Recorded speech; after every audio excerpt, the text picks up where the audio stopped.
Joe Lockett Show. Are you ready to be entertained? Educated. A little stimulation for your brain. Are you ready to learn? Are you ready to laugh? Are you ready to laugh? Lock it in.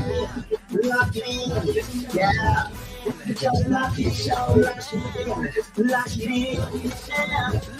The Joe Lockett Show.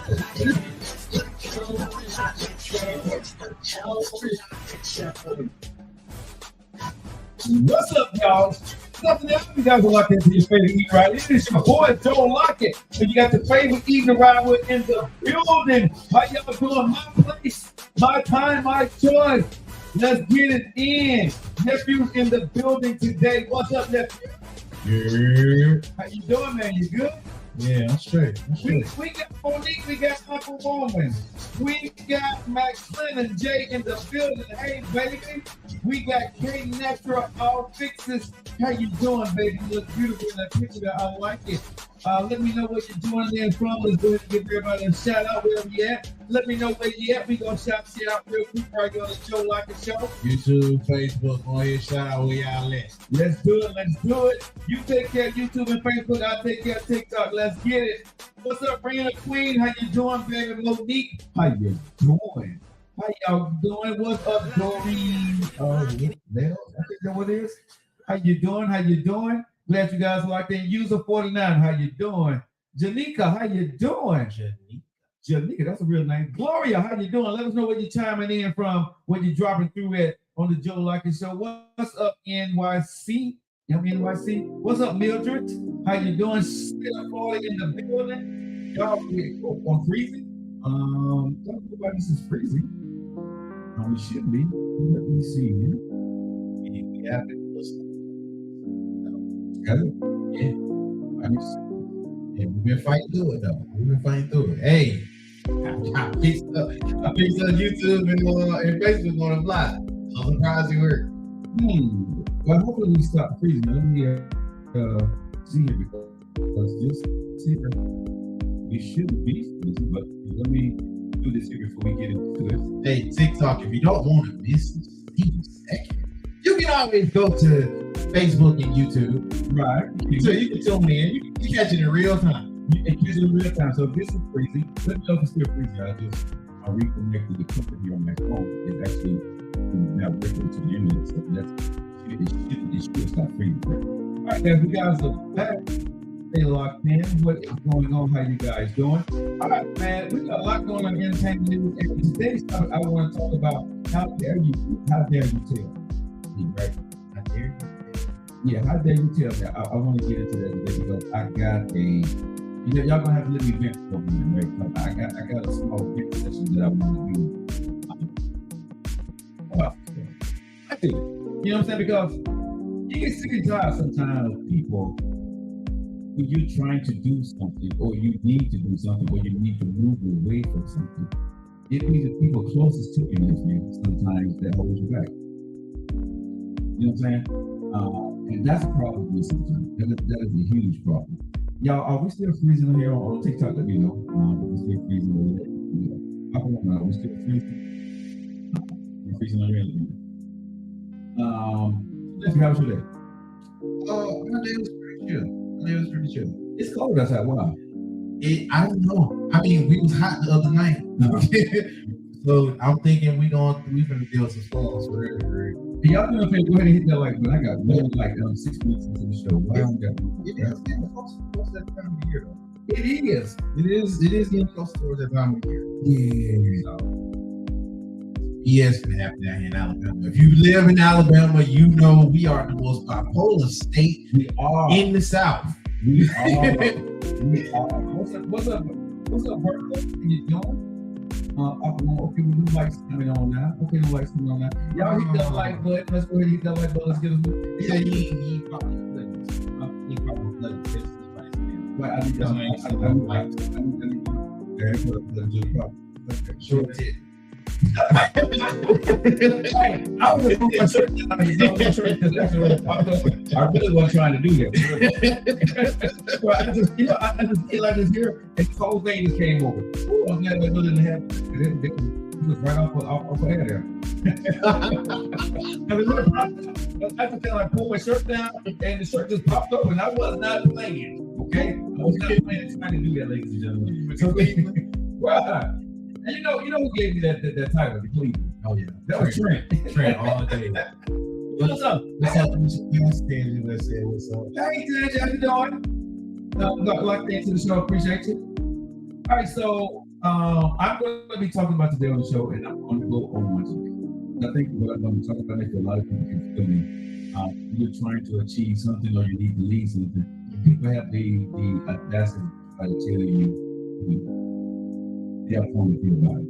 Before I get into the stuff that I will talk about, and we're going to be talking audience a little bit later. What's going on in entertainment news? Entertainment news. We got a few updates out there, and then we got a few other news that I'm interested to see the update. What?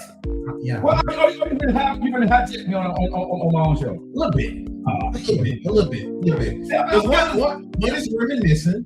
Okay. One is reminiscing. Another one I need your two text news to. Okay. And then we got the update. All right, let's go.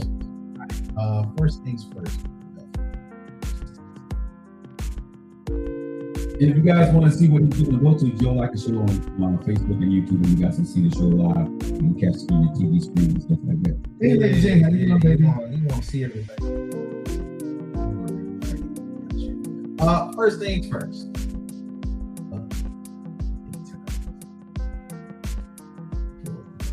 Okay, so he's hijacking me on the show, y'all. All right, share the show out there, y'all. Hit the like button. Let's go. First thing, the updates. Nobody's gonna be convicted. All right. Police went over there in Atlanta. They was asking both parties. If anything, you've been keeping up with the Cam Newton. Apparently, he got them hands. Okay. See what now? You do got them hands. See what now? You do got. Hey, Cam. What? I'm sorry. Cam. Hey. Apparently, you do got them hands. I'll leave it be. Right? Somebody told me to go check his tracker. The episode. I was like, "What you mean check his tracker?" I was like, "All right, so he got in fights before." Yeah. With other dudes that can't fight, but he got in fights before. Either way, he got them hands. Either way, Atlanta police say neither party involved in the brawl. Yeah, press charges. From what they are saying, the other man during the 7-on-7 All-Star football tournament in Atlanta has been released, and the Atlanta Police Department shared that none of the men involved in the will press charges on each other. So I think that's real cool. Take your L in stride because y'all did. Y'all know y'all did. What's up, Mom? What's up, you? We not even finna, you feel me? Right. You took an L right now, so at least you did take it in stride, and there's no charges being placed. So we can move on. Next up on the list, I want a throwback for you. Throwback? I want to see how you feel about this. Okay. Because they popped this up on social media, and I was like, moments that shook the culture. You know what I mean by the culture, right? Right. Yeah, of course I do, sir. Really? I think I'm that damn old, sir. I mean, I'm just trying to make sure. I don't know that term a little bit over your head. But they asked about moments that should go over the culture, and it's a list of them. I'm gonna play through them because they're not all that long. Okay. And I'm interested to see which one do you think made the biggest noise? Because you live doesn't care about black people. Wow. Okay, you live through all this, so go ahead and try it out. Please call. Few days. George Bush doesn't care about black people. Please call. I remember. In the past few days, George Bush doesn't care about black people. You see Chris touch the face. Please call. In the past. What was they doing? They were doing it was like a charity event. Yeah. The fact that you said that a charity event is always wild. That's coming. Then we got the Mike Tyson fight. Oh, and some nasty stuff in there. There looked to be a fight almost. Next up, we got the we talked about this the other day. The Justin Timberlake and the Janet Jackson. Yeah. Pull a titty out. Pulling it out. Yeah. Show a little bit. Bam. O.J. Simpson in a knit cap from 2 blocks away. Yeah. Still O.J. Simpson. It's no disguise. Yeah. It's no disguise.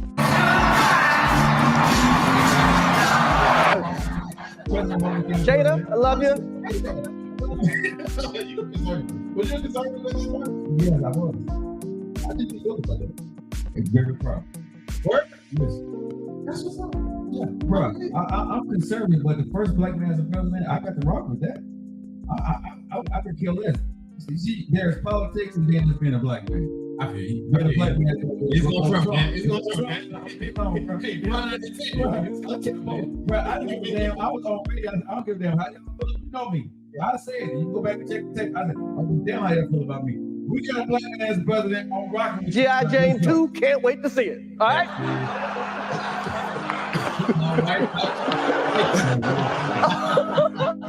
Montgomery Brawl. Shout out Unc with the chair. Montgomery Brawl. This made it. The Montgomery Brawl. The Montgomery Brawl made it? Wow. Okay. Well, Oscar I think they goes- will put the Reese's. My baby's in the house. And then 3-6 Mafia winning. I think that, that went over most folks' head. I don't even know why that's on. Chrissy, you got to give Lady J and Shar and Tam's props. They've been holding it down since you've been gone, big girl. They've been doing the same thing you've been doing. They ain't you. They've been doing a damn good job. So I appreciate you. We do see what you guys doing there. I appreciate you. Let's get it in, y'all. So, what's your question to me? How about this? What moment in the past few years do you think shook up the culture moves? President Obama, President of the United States.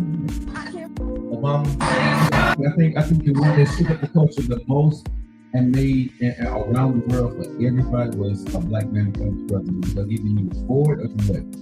Right? And I don't know too many black folks who's against it. Not too many black folks against it, but like I said, I don't know, there's probably a few people still not ready to have a black man as the president of the United States. Right? But that's against it. Sure. You think a woman's going to get in office? Yes, but they already have. I mean, the hits. Yeah, but they already have, so yes, the stage is set for that. So, it's not going to be as big of a deal as President Obama being. But I thought it would be more of a big of a deal, and I think it should have been. I'm not a big fan of our vice president, myself personally. But do you think it's because it's the vice and how people look at the vice presidency? I'm glad. I'm going to say this for women. I'm really happy that a woman became the vice president first before she became the president. And he was, don't attack me, because I'm not, Vice President Kamala Harris fan. I'm glad she became the president and a black woman did. I'm happy about that, but I'm not a fan of her politics. Okay, we keep that real. But no, I'm just being honest. Let's say this here. The reason why I'm happy that she became the vice president first, a woman did, because being the president of the United States, and when things fail on your watch, right, it's going to be blamed on your gender. Not because it is just the way the business is run, but she's going to be held to a standard that men were not held to.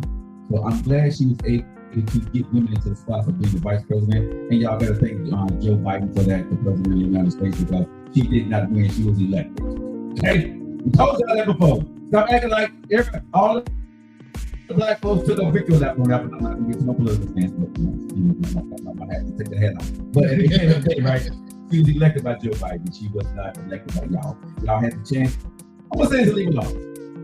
Y'all had the chance to elect her and she didn't make it out of California. Hey! Remember that, ladies. Y'all had the chance to elect her to be on the ticket and she didn't make it out of California. Other powerful voices. I would say she's very powerful. Well, she's powerful because of Joe Biden, not because of what black people did or the Democratic Party. Joe Biden made her powerful. Oh no, I'm talking about somebody. Okay, go ahead. Oprah Winfrey. Apparently, she's stepping down from Weight Watchers. Weight Watchers. Yeah. Board, I guess. And I guess she's stepping down because weight loss medication. My thing about it is, I didn't think that would be a big deal. I didn't understand. She of an older age. I would think that would help her. I don't understand the headlines, but she's stepping down. And then she sharing. Hey, Yolanda. How is placed? Aquawoman, you said really for what, Aquawoman? What, bro? How is like Red? Is Red like she had to actually donate her shares? Which I don't think that would be necessary. You already stepping down. I thought she donated her shares and said she had to. No. She donated, but I'm saying how is Red? No. How is Red is like, yeah, you better donate. It's not that you walk. Oh, yeah. You feel me? Yeah, I think she just donated because she's no longer on the board and she don't need the benefits from it anymore. That's what I'm thinking. That's what you take for. Yeah. I need Jasmine Practice for president. Who's Jasmine Practice? Yeah, I don't know who Jasmine Practice is. I don't know if being facetious, but I was doing it. Okay, but anyway, like I said, we don't do politics on this show. It would just have to be one of the yeah, it's just one of the things. I'm not doing politics, y'all. All right, guys, you guys locked into your favorite Eat Ride. It is 18 minutes after the hour. That's it. Is that it? Yeah, that's all in entertainment news as far as relevant information. All right, guys, that was your favorite nephew bringing you entertainment news. What was going on? Update on Cam Newton. Nobody's pressing charges, which is, I think, is a good thing. I think that's a great. And nephew apologized publicly to Cam. Yeah, Cam. I guess you can throw a punch. I mean, they do that in wrestling too, so. Take that how you will, Cam. You still went to Arvin. You still went to Arvin. And I'm gonna say this again. Listen, I'm gonna rock with y'all, but I'm gonna say for Cam Newton. Hey, if I see your picture of Cam Newton with that hat on, just know I'm good. Just know I'm good, okay? That's all I'm gonna say. All right, if you guys are locked into your favorite evening ride, let's get into the show today. I want to talk about this here. We're sick and tired of some family members and some friends. Okay. This is a little personal for me, but this situation didn't happen to me recently, but it has happened to me. A friend of mine was talking to me about their situation, and I've never really talked about it because I don't like putting people close to me on blast. I don't, because what happens personally is personal. Okay. Thank you, Sharp. They said nice background music, nephew. Appreciate it. He's a bad producer. But this is something that I have a problem with, y'all. You guys are locked in. Let's get it in.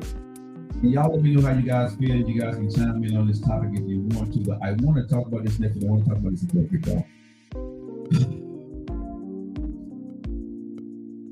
And I'm gonna talk to moms and dads, brothers and sisters, because this is really where it comes to of your bestie, right? Of your best friend. When somebody is going through something, right? Whether it's a divorce or you want that person to do something and he or she decides not to do it. And because that may be your child, that may be your best friend, your brother, your sister, because they don't do said tasks for you, you have a problem with them. Now, mind you, you're either their mom, their dad, their brother, their sister, or their best friend, right? Mm-hmm. But words come out of your mouth to this point, nephew. This is what you have to say to a person that you feel to love and care about, and y'all get them off. Excuse me, nerve about this. Wait a minute, dog. Right? I'm serious. I'm serious, nephew, because this is what people do to you, right? If you don't do said task or said thing for them, whether it's lending them money or show up at an event or do something or use your platform to do something for them, right? Or connect them with a certain person, whatever your thing may be, people close to you have a tendency to say this here: God ain't gonna bless you if how you treated me. See, God gave you all that, but God gonna take this from you because you see how you do me. A lot of y'all like to put God in a lot of your boom. Okay, so let me say this, big dog. And I'm gonna say this to everybody looking at every camera that I have when y'all talk about what God ain't gonna do for somebody else.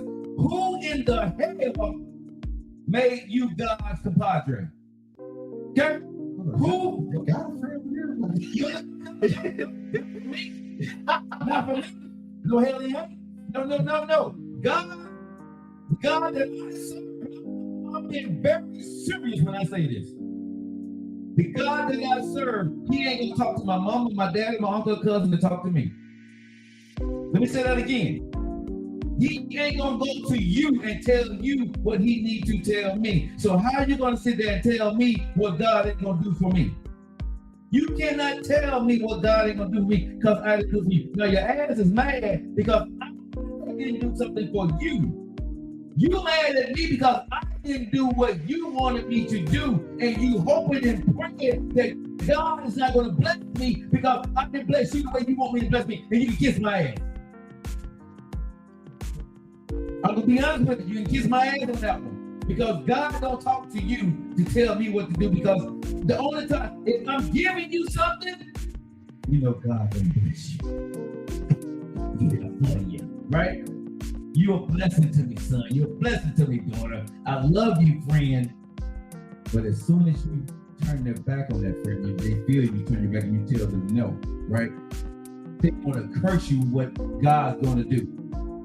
God don't, in my life of 53 years, my blessings have continued to come on what I have talked to God about. My things that went bad in my life is because of the things that I have done. They ain't got a damn thing to do with what I did to you or how I chose to do it. Because if you're my friend or if you're my family member, I gave you all I had. Let me say this. Most people that are friends and family, you gave them all you had. You did everything in good faith. There was not a negative bone or negative energy or negative vibe in your body that you did something for somebody that you love. It came to a point either you couldn't or you got tired of doing it, right? Because there was no giving back from you, right? You didn't appreciate it. And so at some point, we decided, you decided I'm not going to do this with you anymore. But soon as at one point that I decided, because maybe God didn't bless me in a way that he didn't bless you, right? Y'all know what I'm talking about. When you started getting your stuff and people think that you owe them and you say no to them for the first time, they want to curse you like God is going to not bless you anymore when God gave you the blessings. Like I tell everybody, God talked to me just like he talked to you. But God ain't never talked to me to tell me, don't do something for nephew. God never talked to me to say, don't do that for Uncle Woman. God never talked to me to say, don't do something for Mountain, for Rocky Mountain Redneck. Nobody never. He never has talked to me in 53 years of my life. I'm born on July 13, 1970. He has never said to me, Joe, tell these people I'm not going to bless them because they told you no. It don't work like that. It don't work like that. So for all you folks and family members that are doing that, stop it.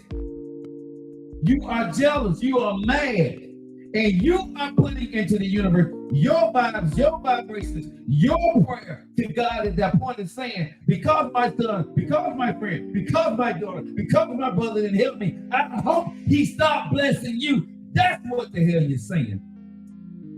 That's what they're saying? Yes. When someone tells you, bro, that's close to you that you've been there for, and all of a sudden you tell them no about something, and they come back and tell you, oh, that's how you're gonna do me, God gonna fix you. Y'all know what I'm talking about. The response, God gonna fix you. God gonna see how you doing me. God gonna see how you treated me, right? Yeah. And they try to make you feel guilty about that. Yeah. You know what I'm saying? Y'all have been around folks like that. It may have been your mama, your dad, your uncle, your cousin, your sister, you know what I'm saying? But you didn't see it. And they bring God into this situation about what you ain't done. And I would tell anybody this, if you are that damn person, and I'm looking into this camera, I'm telling you, very looking to me, I'm talking to you personally. Let me look at you. Let's look at your life on the microscope. Let me look at this mic on the microscope. Let me put his microphone down. Yeah, a little bit. Okay. There we go. How about face mirror, Nick? How's that? There we go. So let me talk to y'all guys a little bit. Yeah. Let me look at y'all into this camera and say, let me look at your life and see who you just screwed up and who you told no. And see, I'm telling you no, and this person is telling you no. But let's look at your life. Did God stop blessing you? Did your blessing stop when you told somebody no when you felt it was time? So who gives you the unmitigated gall to sit there and tell somebody close to you because you think because whatever they got that they should do it for you because all they got to do is make a phone call or write a check. You know what I'm saying? Or share a post for you and it's going to work. Maybe, just maybe that person, if you think about everything that they've done for you, they're sick and tired because they get no reciprocity or even a one owner of a respect for you to say, damn, thank you. When you get your blessings from what I just did that God gave me to give to you to help you out, did you once come back and give me anything in return? Did you share my post? Did you call somebody and say, hey, he did that for me? Are you out there on that platform saying, thank you, Joe, for what you did? Thank you, Tim, for what you did. Thank you, Rachel, for what you did. Thank you, Tim. Have you said that? Most of y'all don't because you think we got it to do.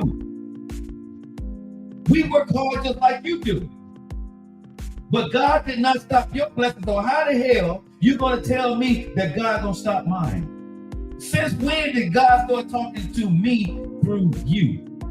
It don't work that way, y'all. I'm sorry, but it don't. Stop letting folks sit there.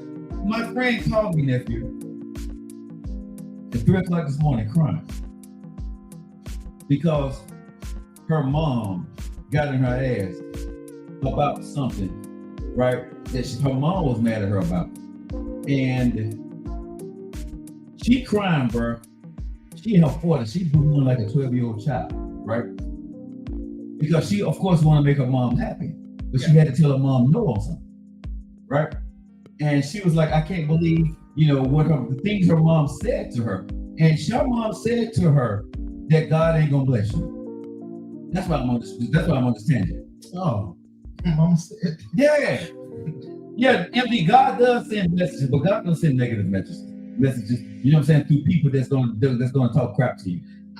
I understand what you're saying, MD. Yes, God do send people in your life. God do put people there for a reason. But when people is coming with negative with intent and they're saying no to you because they didn't get what they want. That's different, MD. This is what I say to folks that say that. From what my uncle preaches. They just on that. My uncle is a pastor. How he preaches, there's a such thing as false prophets. Everybody ain't ordained to be. Thank you. And you need to be careful on how you speak and what you speak over some folks' lives, especially his anointing. Right. So to go off on the premise and be like, God ain't gonna do this or that for you. First off, if God gonna send me that type of message, it's gonna be where I can interpret it, not you. Right. And if it's gonna be through somebody, it should be through the ordained, like a preacher, right, like a minister. Mm-hmm. True. If you into other different fields, it could be evangelist, this or that. If you're Church of God in Christ, it could be Baptist, this or that. Right. Whatever position that is anointed for the position should be where you get it from them. Exactly. For regular people, you regular. You know, you're right. And usually whoever is anointed and is blessed for that, you interpret it the way that they're supposed to interpret it for you. You feel me? They're going to give it to you so you can interpret it like that. It's not for them. And Rocket Mountain said, my dad said God wanted me back with the father to my kids. I said he will give me a ring from heaven. Right? This is what parents, y'all get on my nerve. Because wait a minute. I'm not trying to laugh at it. Wait a minute. Just do me for a loop. Yeah. You say it's gonna bring you a ring from heaven? Well, Rocky Mountain's redneck says, my dad said God wanted me back with the father to my kids. I said he's gonna give me a ring from heaven. You know what I'm saying? Oh, okay. Okay, that was his response. Yeah. So that was her response. Her response. Okay. Yeah. So this is what I got a problem with parents is, you don't want nobody telling you you're wrong or right in your life, but you sit there like you're all high and mighty about your kids, like you know it all, right? Stop. Say to your kid. I'm saying, man, there's certain things parents y'all need to shut your damn mouth. I'm just being honest. Because some of y'all stuff, if you're not there to help your kid, and when your kid don't do what you want to sit there and chastise them, right? When my friend called me this morning, man, she was boohooing in tears, right? I listened to a 40-year-old woman, right, crying like a baby because of what her mom said because it hurt, right? And I had to tell her, right? You know, I listened to him about 15 minutes, right? I'm listening. Then we got to a point I'm like, listen, damn it, okay, you don't have to do it. You don't have to do what she's saying. You can tell your mother to go to hell. You know what I'm saying? Right? No, you did. Yes, bro. That would be what I'm saying. But like I said, bro, you can tell your mom to kiss your ass, right? And like I said, you don't literally have to say that, but you can not listen to her. Bro, sometimes parents, I'm sorry. I'm a parent. But if I stepped out of line to my beautiful daughters, I would expect them to put me in my place. And I would have to accept that for them because I know I overstepped my bounds. There's certain things to respect. If you know you overstepped your bounds, right? I totally get where you're coming from.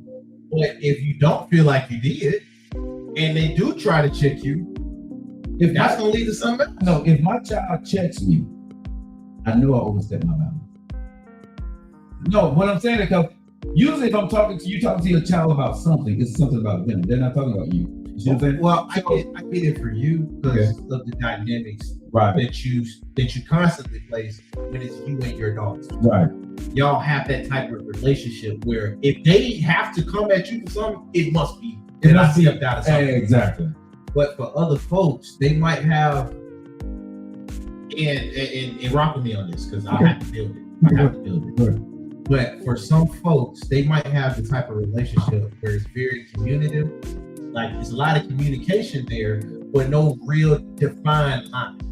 Okay. So what I mean by that is how y'all communicate. Y'all might communicate and it might get to a certain type of level. Mm-hmm. But until somebody's disrespected, you don't think they are. Mm-hmm. So when somebody is actually disrespected and you might feel there's a line there, the other person or the other party, if this is the family member case, the mama may not feel like where she went to is all that bad because we talk like this and this and that in these other instances. You feel me? And if she was to come at her like trying to check her, if a parent is willing to say God ain't gonna bless you for yada yada yada, I can imagine her being like, "Oh, you want to go there?"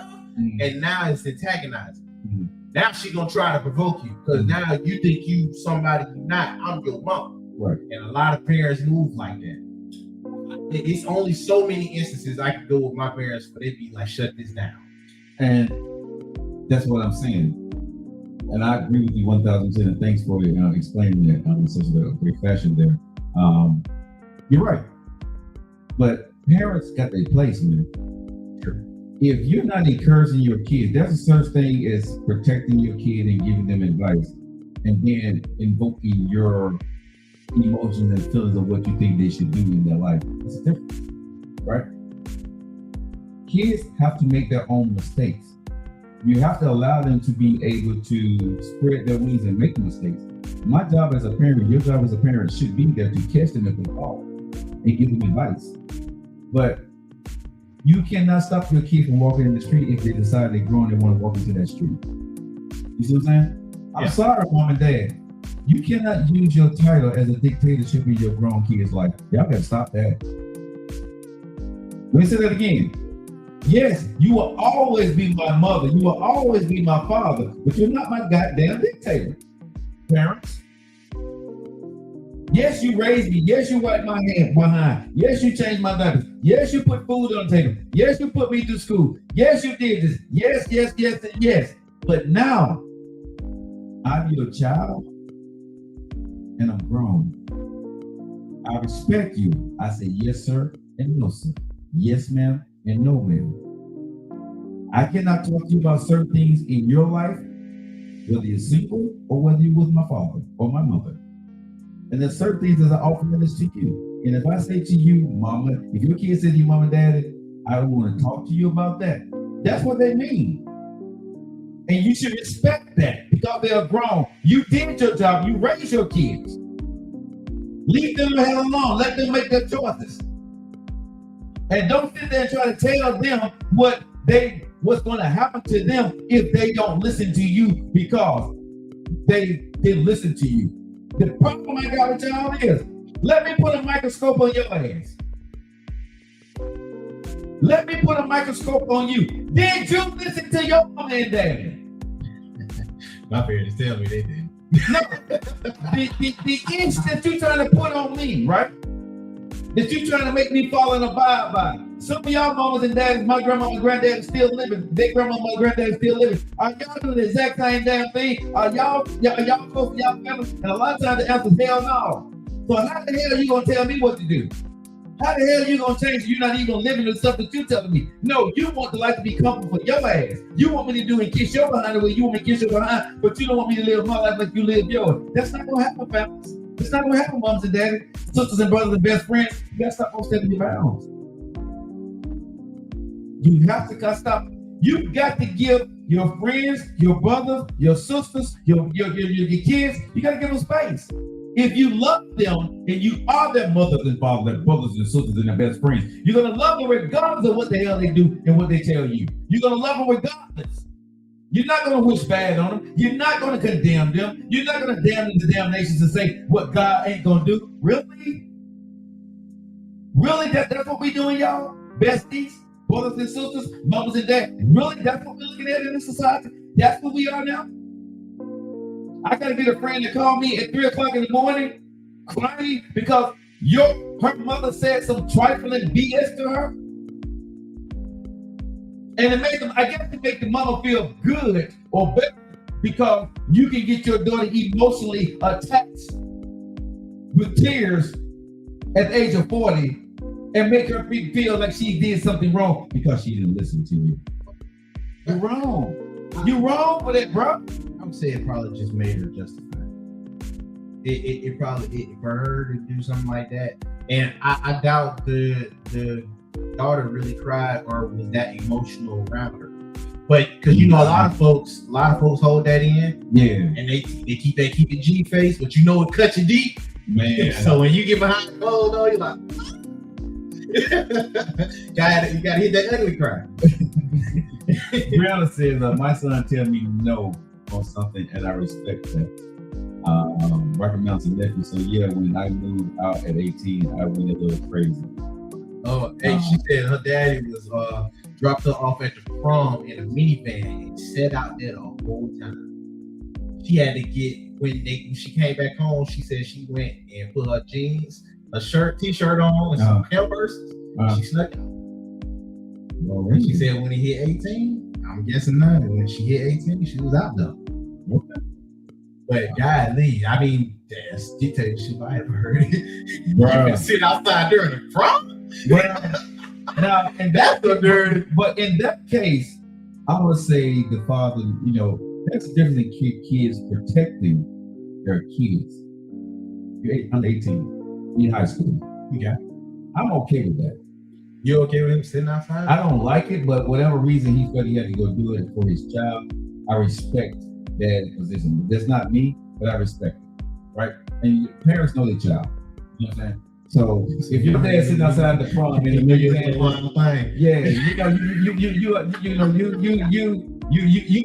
for your dad to feel that way and drop you off and sit outside. You know his child, you know his daughter.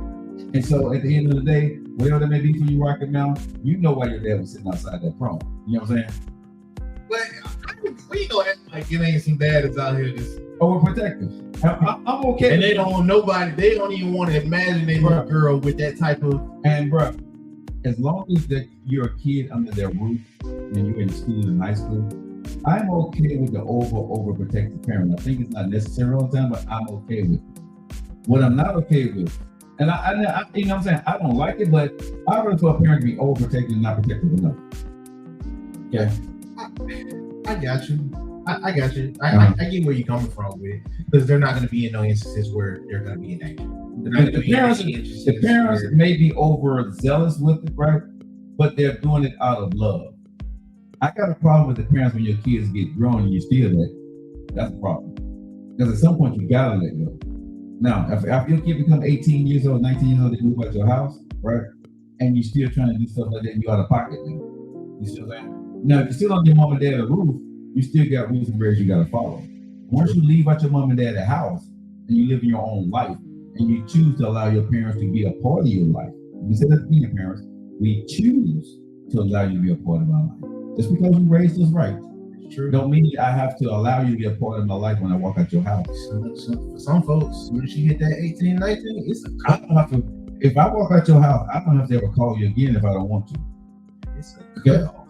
Let me just say that.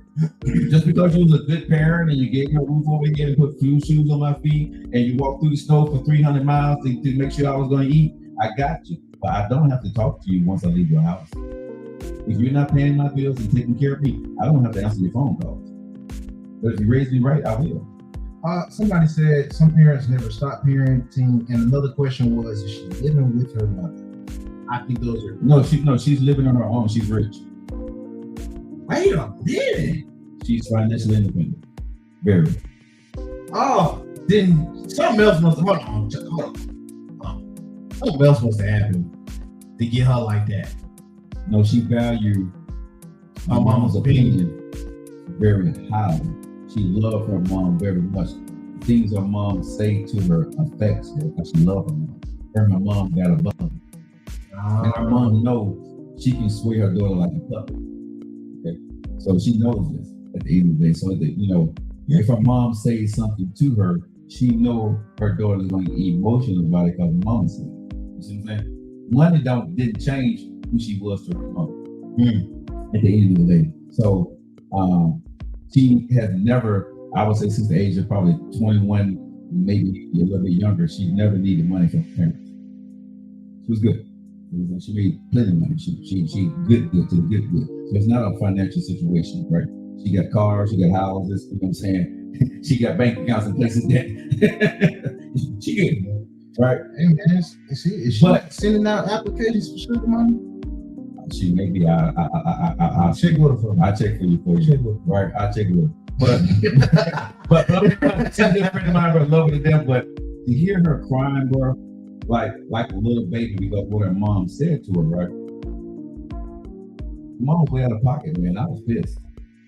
She my friend, and I was mad. I was like, look like this morning, bro. I was screaming into the phone, like, tell your mom to kiss your ass, right?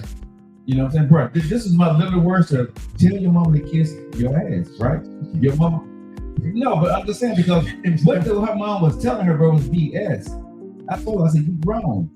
Whatever the thing that she was talking about, which I'm not gonna put out there, but what she's telling you to do, you don't have to do. Your mom is saying that because that's what she wants. She wants to get under your skin. Your mom is gaslighting you. I said, tell your mom to go to hell and kiss your ass, right? You're not doing it. Because your mom is being mean because she didn't do something that her mom wanted her to do. So because she didn't do that, her mom knows how to get back at her, and there's a little thing, that they got going on. Yeah. And her mama came at her forward and said, if you don't do this, God ain't gonna bless you. Then she went back telling her that, you're not listening to your mama, right? You're being selfish. See, all this stuff that you got, all these blessings that you got, you know what I'm saying? God gonna take it from you because this is the way you talk to me, this is the way you talk to your mama. And I told her, I said, I hate to say this about your mama. I said, your mama love you, but she's jealous of you. I said, your mom, I said, yes, your mama will opinion. Where you got that? Because the things she was saying to her daughter, it was all built around her success. Like, God can take this away from you, God can do this, God can do that, right? If you're mad at your kid, you stay on point. You don't attack them about what they have and what they don't have, right? Things that she was telling me, there's three sides to every story. I got that. But I'm just listening to what she was saying, what affected her. The things she was saying, her mom was always attacking her choices, how she was selfish to do certain things. And, God gave it to you anyway, but you continue to do your parents like this, you're not listening to your parents, blah, blah, blah, blah, blah. Y'all know how your parents do, right? You pour it on, right? And it affects your kids.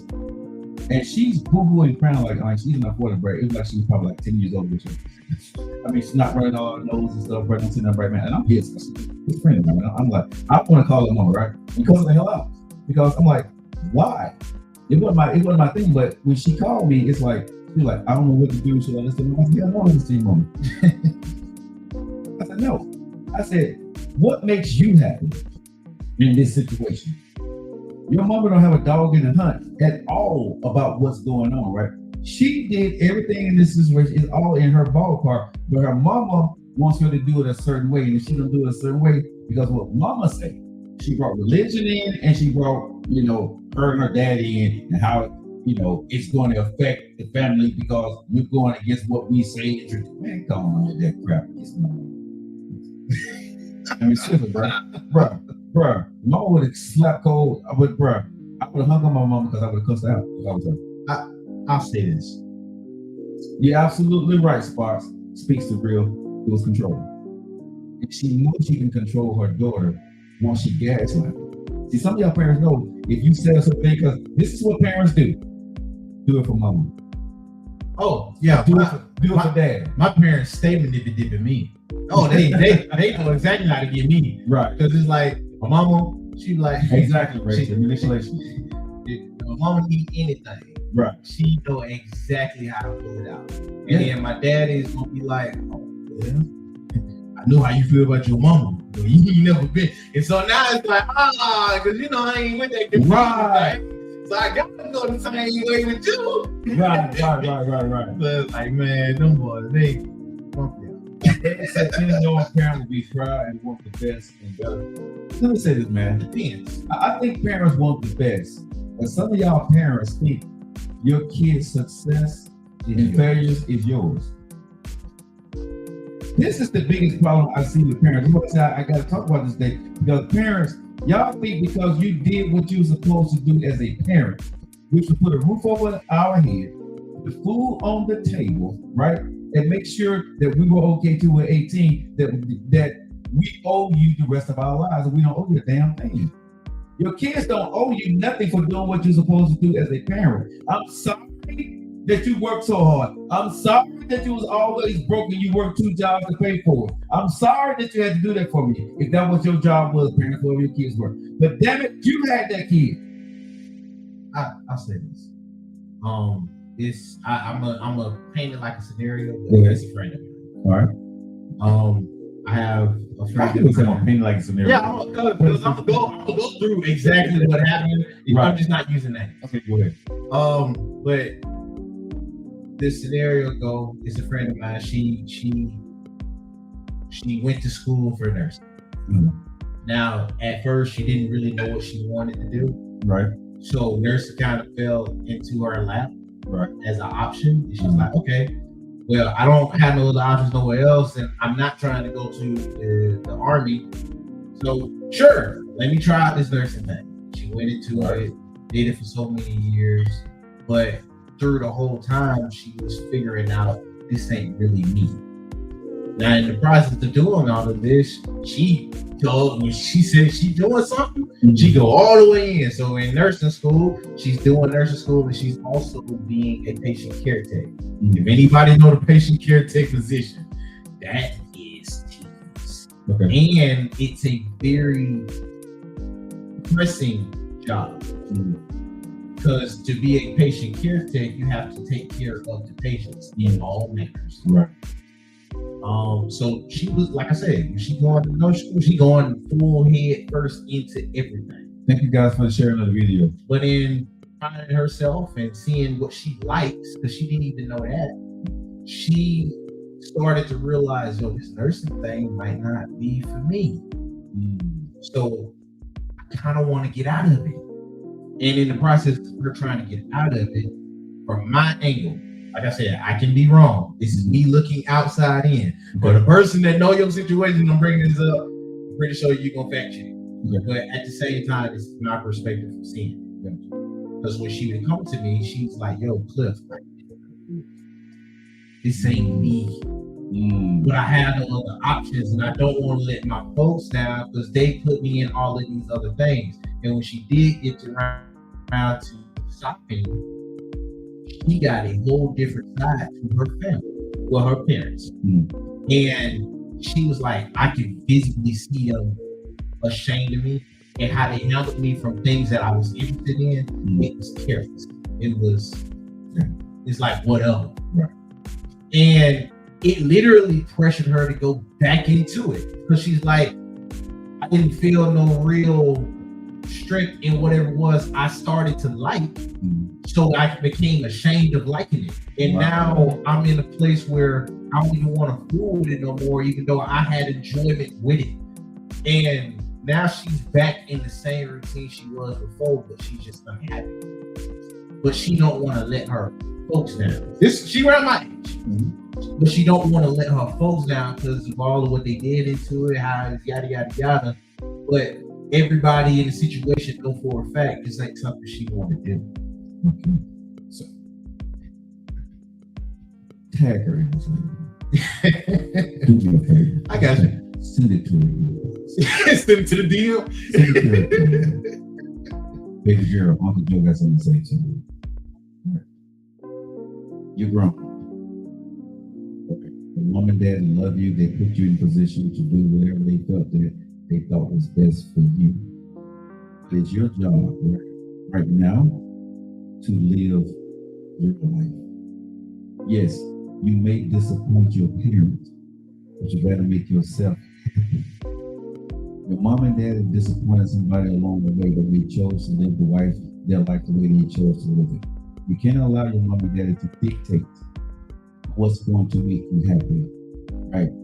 Moms and dads can love their kids, but what they fail to realize sometimes is that when you live vicariously through me to give me what you didn't have, you want me to achieve what you didn't achieve. That ain't my damn job. That ain't my job, mom and dad, to give you the dream to be this person and do that in this family. It's your job as your mom and it's your job as a mom and dad to be your mom and dad and allow me to be who I need to be. I have a question. Because I agree with you wholeheartedly.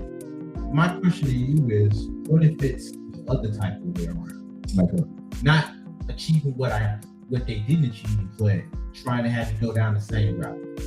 Like, I did this and this and this under these pretenses. So what you're doing right now shouldn't be as hard as you making it. That's true. But once you have raised me for 18 years, allow your kids to make their choice. You can guide them, you can advise your kids, right? But at some point, if you see your kid, you know you're a kid. Parents, every parent that has raised their kids and been in their kids' lives, right? You know your baby girl, you know your baby boy. Stop trying to dictate who they're going to marry. Stop trying to stop them from bumping their head and burning their hand after 18, 19 years old, especially when they're in their 20s. Your kid needs to experience life.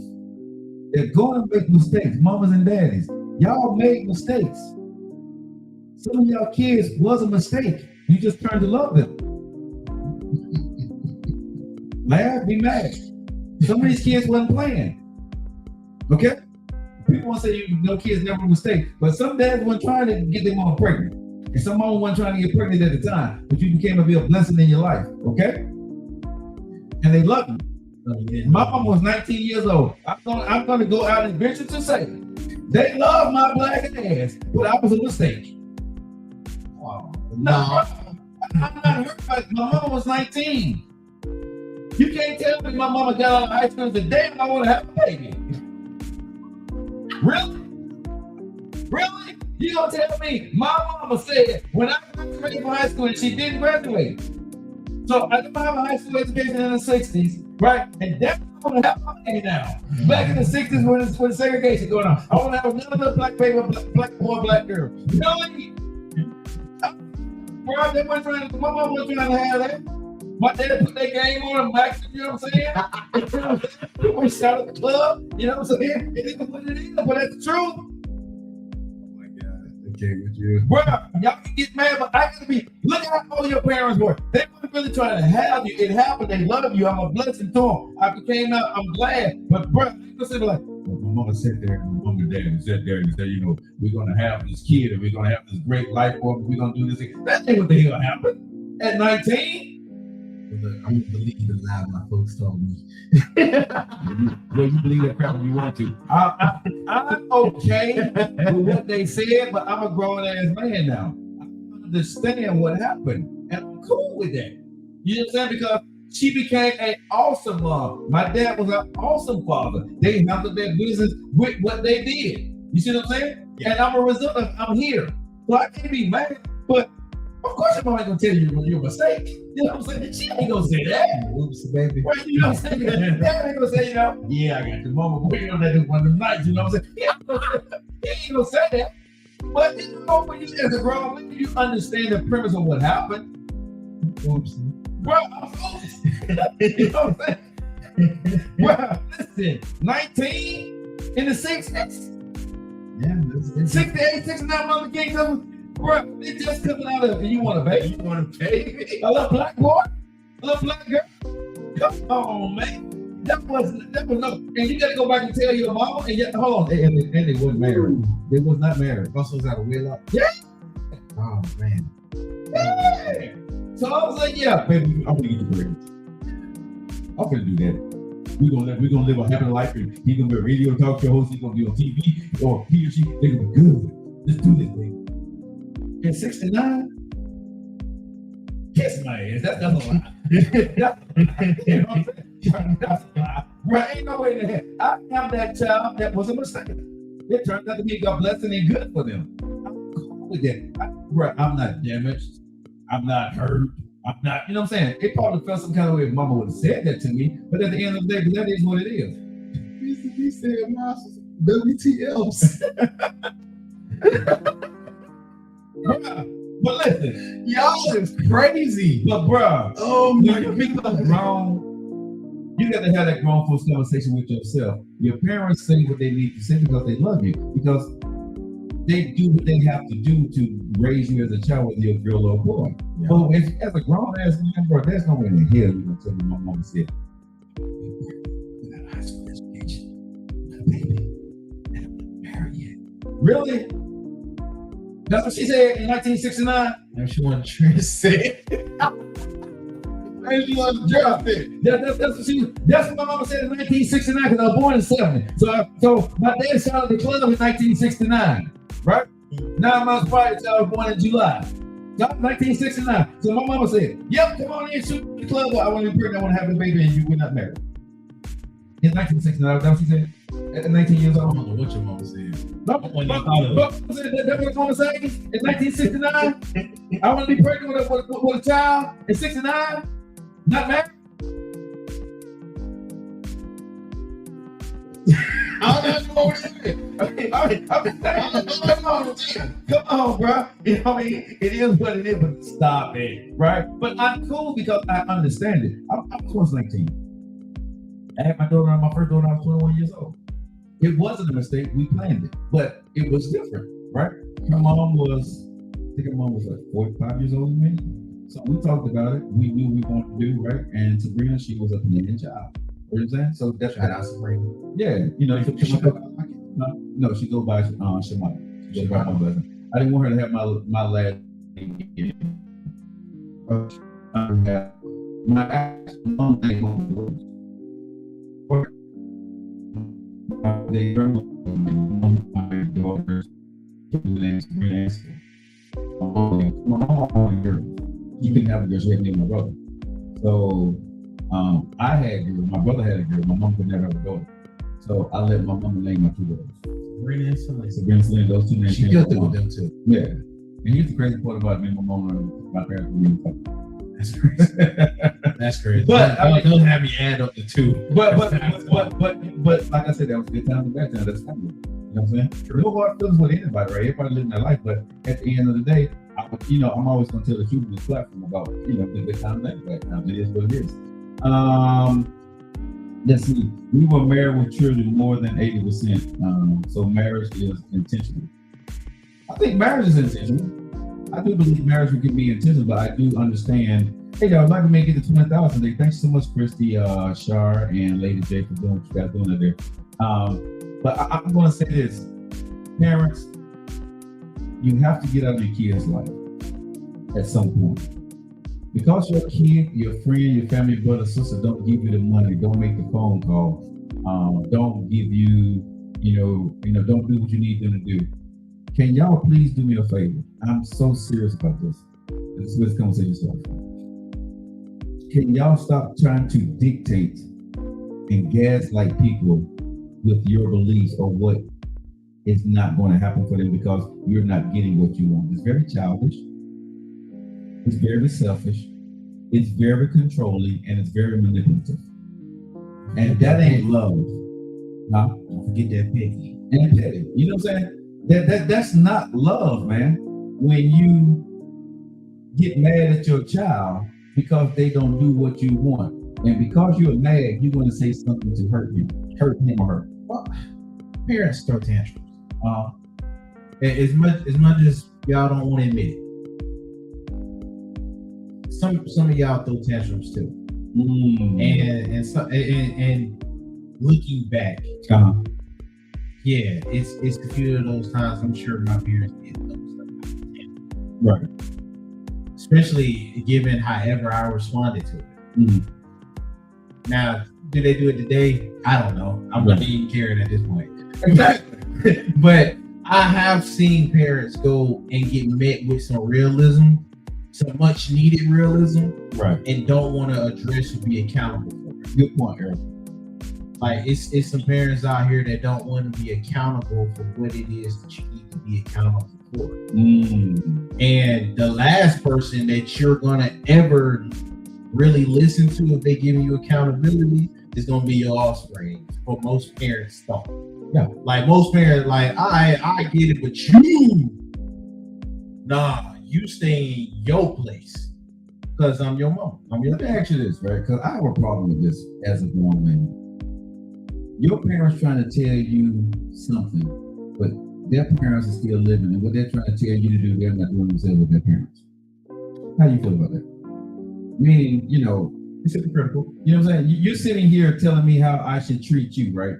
And show you the respect, right? And talk to you this way and be this way, be very obedient. That's what you're saying to me. But when I'm around you, and when I was a kid, I saw you cuss your mom out. I saw you, talk crazy to your mom. I see you don't even spend time with your mom and daddy for real, right? Yeah. Right? You don't do that. But now, all of a sudden, right, that there's a change in the wind, and I'm supposed to do exactly the opposite of what I still see you doing to this day. Explain, make that make sense to me. Because I, no matter what your mom and daddy did to you, you still owe your mom and daddy what? Respect. Thank you. But you don't respect your mom and daddy. I watched you cuss your mom and daddy out. I watched you use profanity in front of your mom when you didn't have to. I watched you use profanity in front of your daddy when you didn't have to. But you get on my ass about it if I disrespect you one iota. You want to be held to a standard. You want me to hold you to a standard this way, but I'm looking at you as my mother or my daddy, and you don't hold your mom and daddy to that same standard. Parents, can y'all explain that to me? How can you say you want to be my role model, but you're not my role model? And then you'll tell me, well, you don't understand what happened back then. But still, at least I don't understand what he or she did to you. I don't.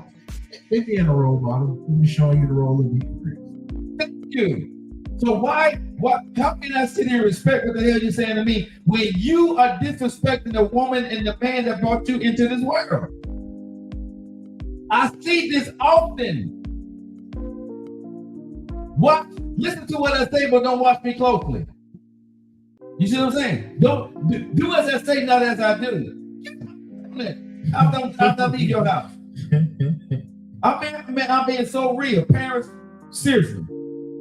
Listen to me, but do as I say, but not do what I say, but not what I do. Kiss my ass on that when I walk out your house. And I'm not depending on you for anything because I'm going to watch what you do. I know truth. You see what I'm saying? I'm going to watch how you move.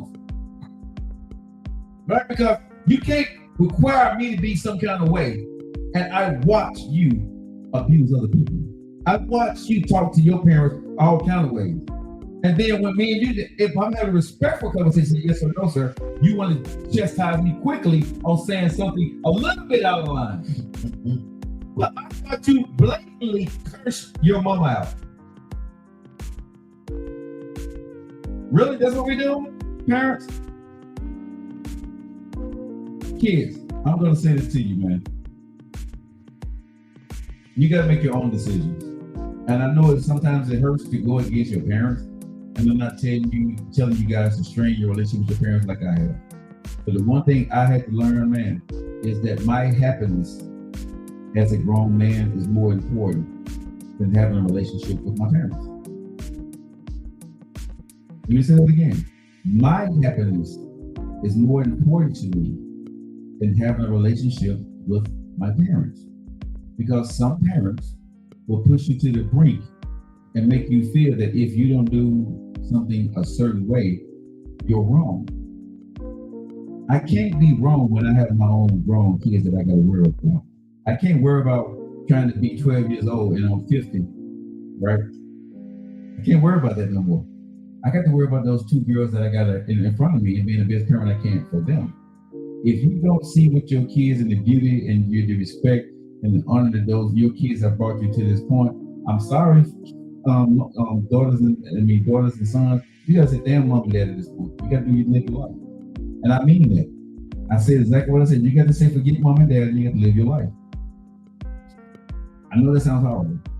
But if your mom and dad is not on the same page with how you want to live your life with your kids and your family, you got to start living your own legacy. You got to stop trying to, you know what I'm saying? You can't bring a legacy forward that don't even include you.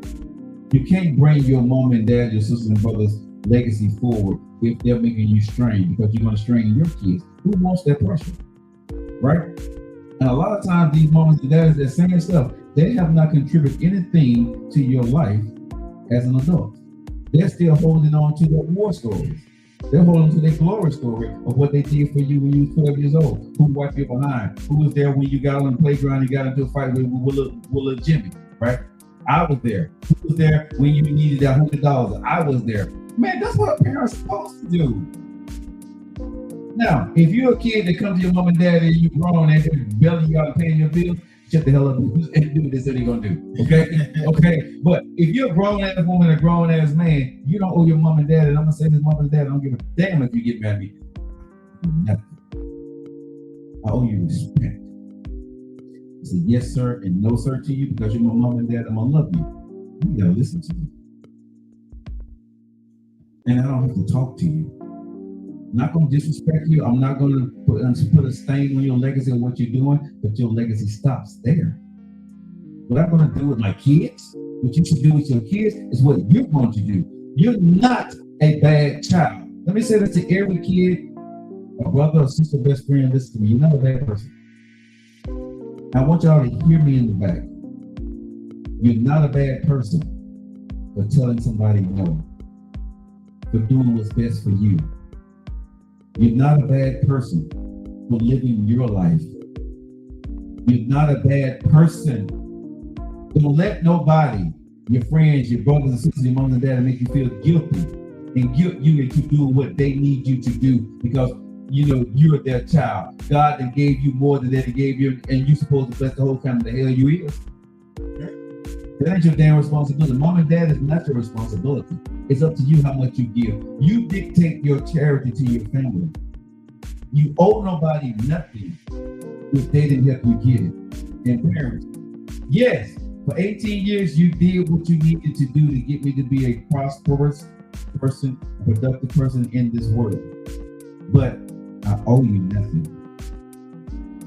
You owe that to your child. Now, if you're a great parent, a kid gonna feel reciprocity and they're gonna give you everything. They're gonna take care of you.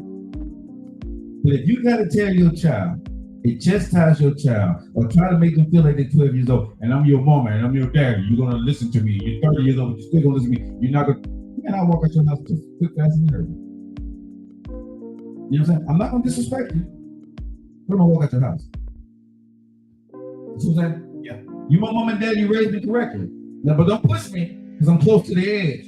I'm trying not to lose my head. Ha ha ha ha ha. You know what I'm saying? I'm just saying, don't push me now. Let me go ahead and walk on out. You know what I'm saying? I don't want to say that. I'm just gonna say, okay, mom, okay, dad. Make you wonder how I keep going up. You know what I'm saying? don't do it. Don't you do it. Because a lot of parents don't understand, bro. I'm so damn. But I'm saying, but people don't understand that you can push your kids to get your ass cussed out. You know what I'm saying?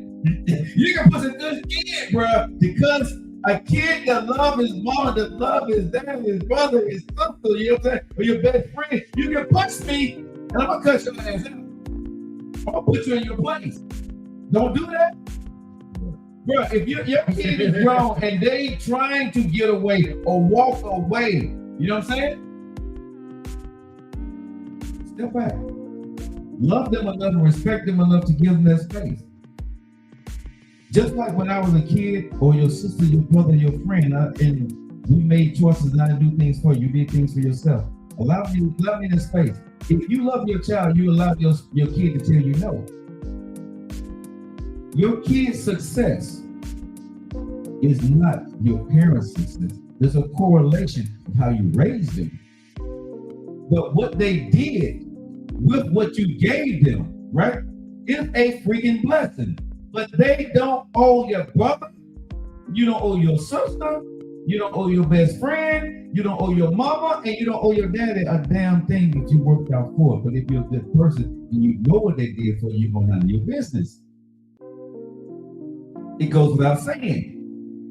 But if you got to tell that person what they need to do or what they better do with their blessings, obviously they don't see you like that. And you need to move on. Somebody said, then when your parents are no longer here, you'll give anything to hear them first. I won't. I love my mom and dad, and I wish them long life, right? But I would not give anything to hear them fuss and talk crap to me. I love my mom and dad. We don't have a connection. We do not talk at all. But I love them. I love them from afar. But if they pass away, I'm not going to miss the arguments. I miss my mom and dad. But I'm not going to miss the BS that we went through. Yeah. You know what I'm saying? If it's toxic, it's toxic. The crap that we went through in the last couple of years that pulled us apart, I'd be down if I missed that. I'd be down, I'll be sorry for that. I'm not. Because that toxicity led to an event that got us here. Now, everybody's story may be different. You can't even say that. So I'm not talking about anybody's story. I'm talking about mine in particular. I'm talking about mine. But if my mom and dad had passed away and I want them to live a very, very, very, very, very long life, I don't wish no bad on my parents. That's still mess with them.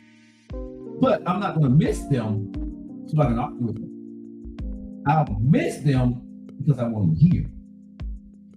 I like knowing that I don't talk to my parents, but they're still here on this earth. I don't want them to die. But do I want to talk to them and hang around them? No. I do not. Do I miss talking to my parents? No. Do I miss being in their presence? No. Why? Because of what we went through in the last couple of years, it tainted us at this era in my life. But did I forget what they did? No. Am I appreciative as a child, as a son, of what they did and how they raised me and the things that they put me in life for and they set me up for? I'm very thankful for what they taught me to be honorable, to be a good man, to work hard and don't give up. That's because of them. I'm here because of them. But that was a season. It's my responsibility now to use that for what I see it for, not what they see it for. But there was a season that went on after that they felt that was different. I tried my best for years to work within their guidelines because I was a child. But at some point I had to realize I'm still a grown man too. And we just ain't gonna work. Events happen and it punished everything. And that is what it is. I'm sure they love me in their own way because I'm their child. I love my parents in their own way because they're my mom and dad. But do we never need to talk again? Hell no. And I mean that. I'm good with it. I don't lose any sleep over it, and I'm sure they don't. We good. And I don't want to hear anything anybody else got to say about it because it ain't your damn business. I'm just putting it out there. Okay? I'm not asking for your judgments or for your opinions on it. This is what I've decided. Me and God done had that conversation, right? I'm good with what happens. I'm good with what I said. If they hear it, they hear it. If they don't, they don't. I don't give a damn about none of that. Because I know it took me a long time to get to this place to be able to say what I need to say, be who I am, and be okay with what I am. Some people will never get to that point. I don't lose love. I'm not saying I don't love them. I'm not saying they don't love me. But we can't be in the same room together. We would never be in the same room together because of the events that happen. I don't want to hear nothing from them. I don't want to talk to them. Live your life, be happy, and move forward. Right?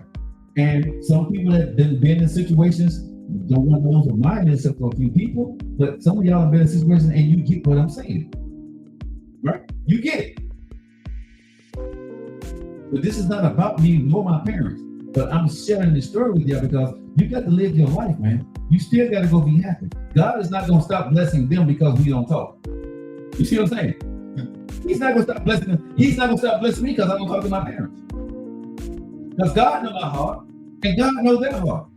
But sometimes things just don't work. That don't make them bad parents. It don't make them a bad son. It's just the season has ended. You know what I'm saying? And that's it. You know what I'm saying? Some get counseling.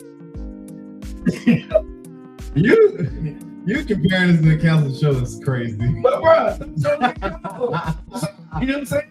And the Joe Lockett and the Mr. and Mrs. Lockett show is canceled. There won't be a reunion. You know what I'm saying? It won't be a reunion. It's crazy. It won't be a reunion. It won't be another season. It's canceled. But that is what it is. But it's a beautiful thing because guess what? When I talk to my kids, and when I talk, what I'm doing. I am what I am because of what they instilled in me. I would never talk to my parents. Right? I would never take away what they did for me. Because I wouldn't be here today if my father wouldn't have poured into me. My father wouldn't have the fights that I got into, that he got out of his bed and came and got me, you know what I'm saying, and taught me how to fight, taught me how to do these things. That's what Dad did. I give Dad all the props in the world. I give Mom all the props in the world for beating my ass and making me read and making me be consistent and practice on my saxophone and tie my shoes and show me how to clean up and make me get up on Saturday morning. That was Mama. My parents were awesome parents when I was a kid. There was everything a parent needed to be. Mom was 19 years old, but they was cool when we had me. They did a damn good job raising two boys. My brother's 4 years older than me, younger than me, right? They did a damn good job in the 70s, 1970 and 1974 raising me. Damn good. I would never say they was bad parents. But when we became adults, it became different. And there's nothing wrong with that. Sometimes you can outgrow people. And sometimes your parents can outgrow you and you can outgrow your parents. And that happens in life. A lot of people want to sit there and say, well, if you don't do this here, if you don't do this here, y'all try to tell us, that, you're going to wish. Sometimes you got to make peace with it. Because one thing I had to learn, and I say to anybody that's going through these situations, right, or you're a parent, when you die, you're going to die by yourself.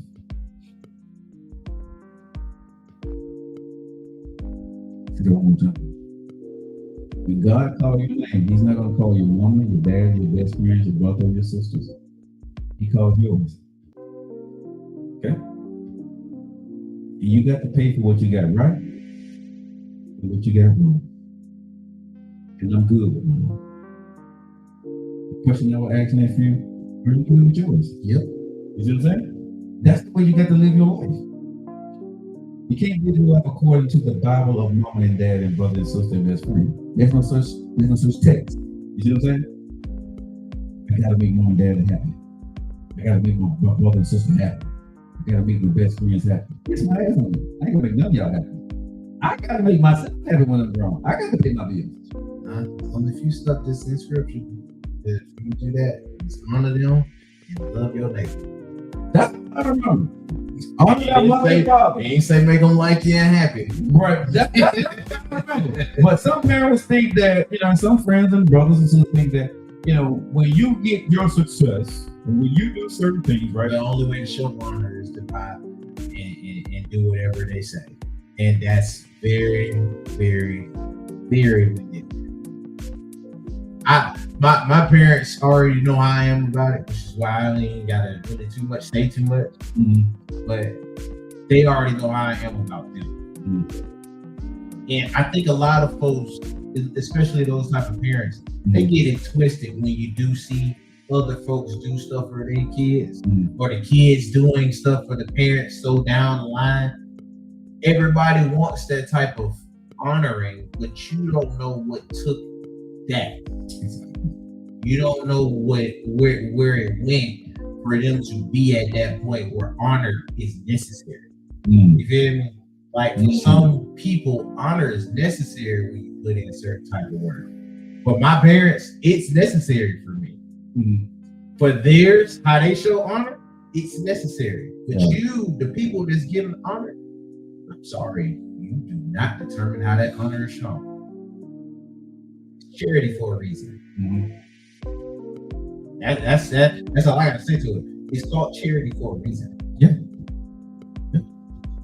You know, and I know for some people like Joe Lockett Show, it hurt me this morning when I got the phone call to hear a grown woman crying about the words her mother said to her, and then she invoked in God and religion and family and blessings and things. Why the church supposed to do that for some reason? Exactly, kid. You love them from a distance. Why the church supposed to do that for some reason? And you know what you're trying to play at when you do it too, because you know whoever you're telling it to is very much serious, just like how you are. About religion. And you using that as a ploy, and that's dirty, bro. That's dirty. Sassy said, my ex is 51. His mom still tries to tell him what to do. Shaking my head. Kate said from David and Psalms. I'm not a Bible guy, so I don't know what David said. The only thing I can tell you is that David on my page, you rocking. This is what I'm gonna tell grown men, right, and women. At some point, man, you don't owe your parents, and some kids feel they owe their parents everything, whatever their situations may be. Granted, that's your parent, that's your thing. But if you have a family, I say this with respect to you, the man or the woman that listens to our show today. You owe your family the utmost respect now. Everything you're doing, if your mom and dad arrange you right, you're going to do the right thing because you're a good son or you're a good daughter. You're a good brother, you're a good sister, or you're a good friend. You have to stop living your life according to the text of what they think you should do in your family now. You have to follow your heart, and God is guiding you. You're torn between emotions and then spiritual. Your spiritual is saying take care of your wife and your kids. Your heart is saying take care and honor that mother and that father. That's your heart. That ain't the spiritual part. Because if you're a good person, you're always going to do what's best for mom and dad. But sometimes mom don't want you to do what's best for your family because she don't like your wife. Sometimes your parents don't want you to do good for your family because they don't like your family. They probably don't like how your relationship is with the other folks' parents. Exactly. Sometimes your family, your mom or dad is broken up, and your mama or your daddy don't like your situation because you got a family. See, some of y'all, I know I'm stepping on some toes here, but it's the honest God truth. Sometimes y'all gotta think about this stuff, man. Sometimes your parents be jappy. What does that mean? Jealous happy for you. And so that's nice. Yeah, exactly. But some parents, bro, there are parents out there that are jappy for their kids, right? And I'm happy for them, but you know what I'm saying? And they think about, well, he wouldn't have this if I didn't do this, so she's benefiting from that instead of being happy for your child. You see what I'm saying? Because she don't like your kid. She don't like your mom and dad don't like your wife, right? Or your mom and dad don't like your husband, right? They want to feel that they're a part of it. Some parents, y'all want credit for something that y'all didn't actually do. You don't like sometimes when your kids giving your wife the credit that you think that you deserve when they're accepting rewards. You don't like that, he acknowledges his wife, but didn't acknowledge you as much. Or she's in more pictures than you may be. I'm telling the truth. I know I'm stepping on some toes here, but this is the way it is, right? And so parents, y'all need to check y'all ego. Brothers and sisters and best friends, y'all need to check y'all ego because it shouldn't be about y'all. You shouldn't be. If you love that person, you should never let your ego or your emotions get in the way of that happiness. If you love that child, that daughter, that son, that girl, that boy, that brother, that sister, what are you going to do? You're going to advise them, pray for them, and be happy for them.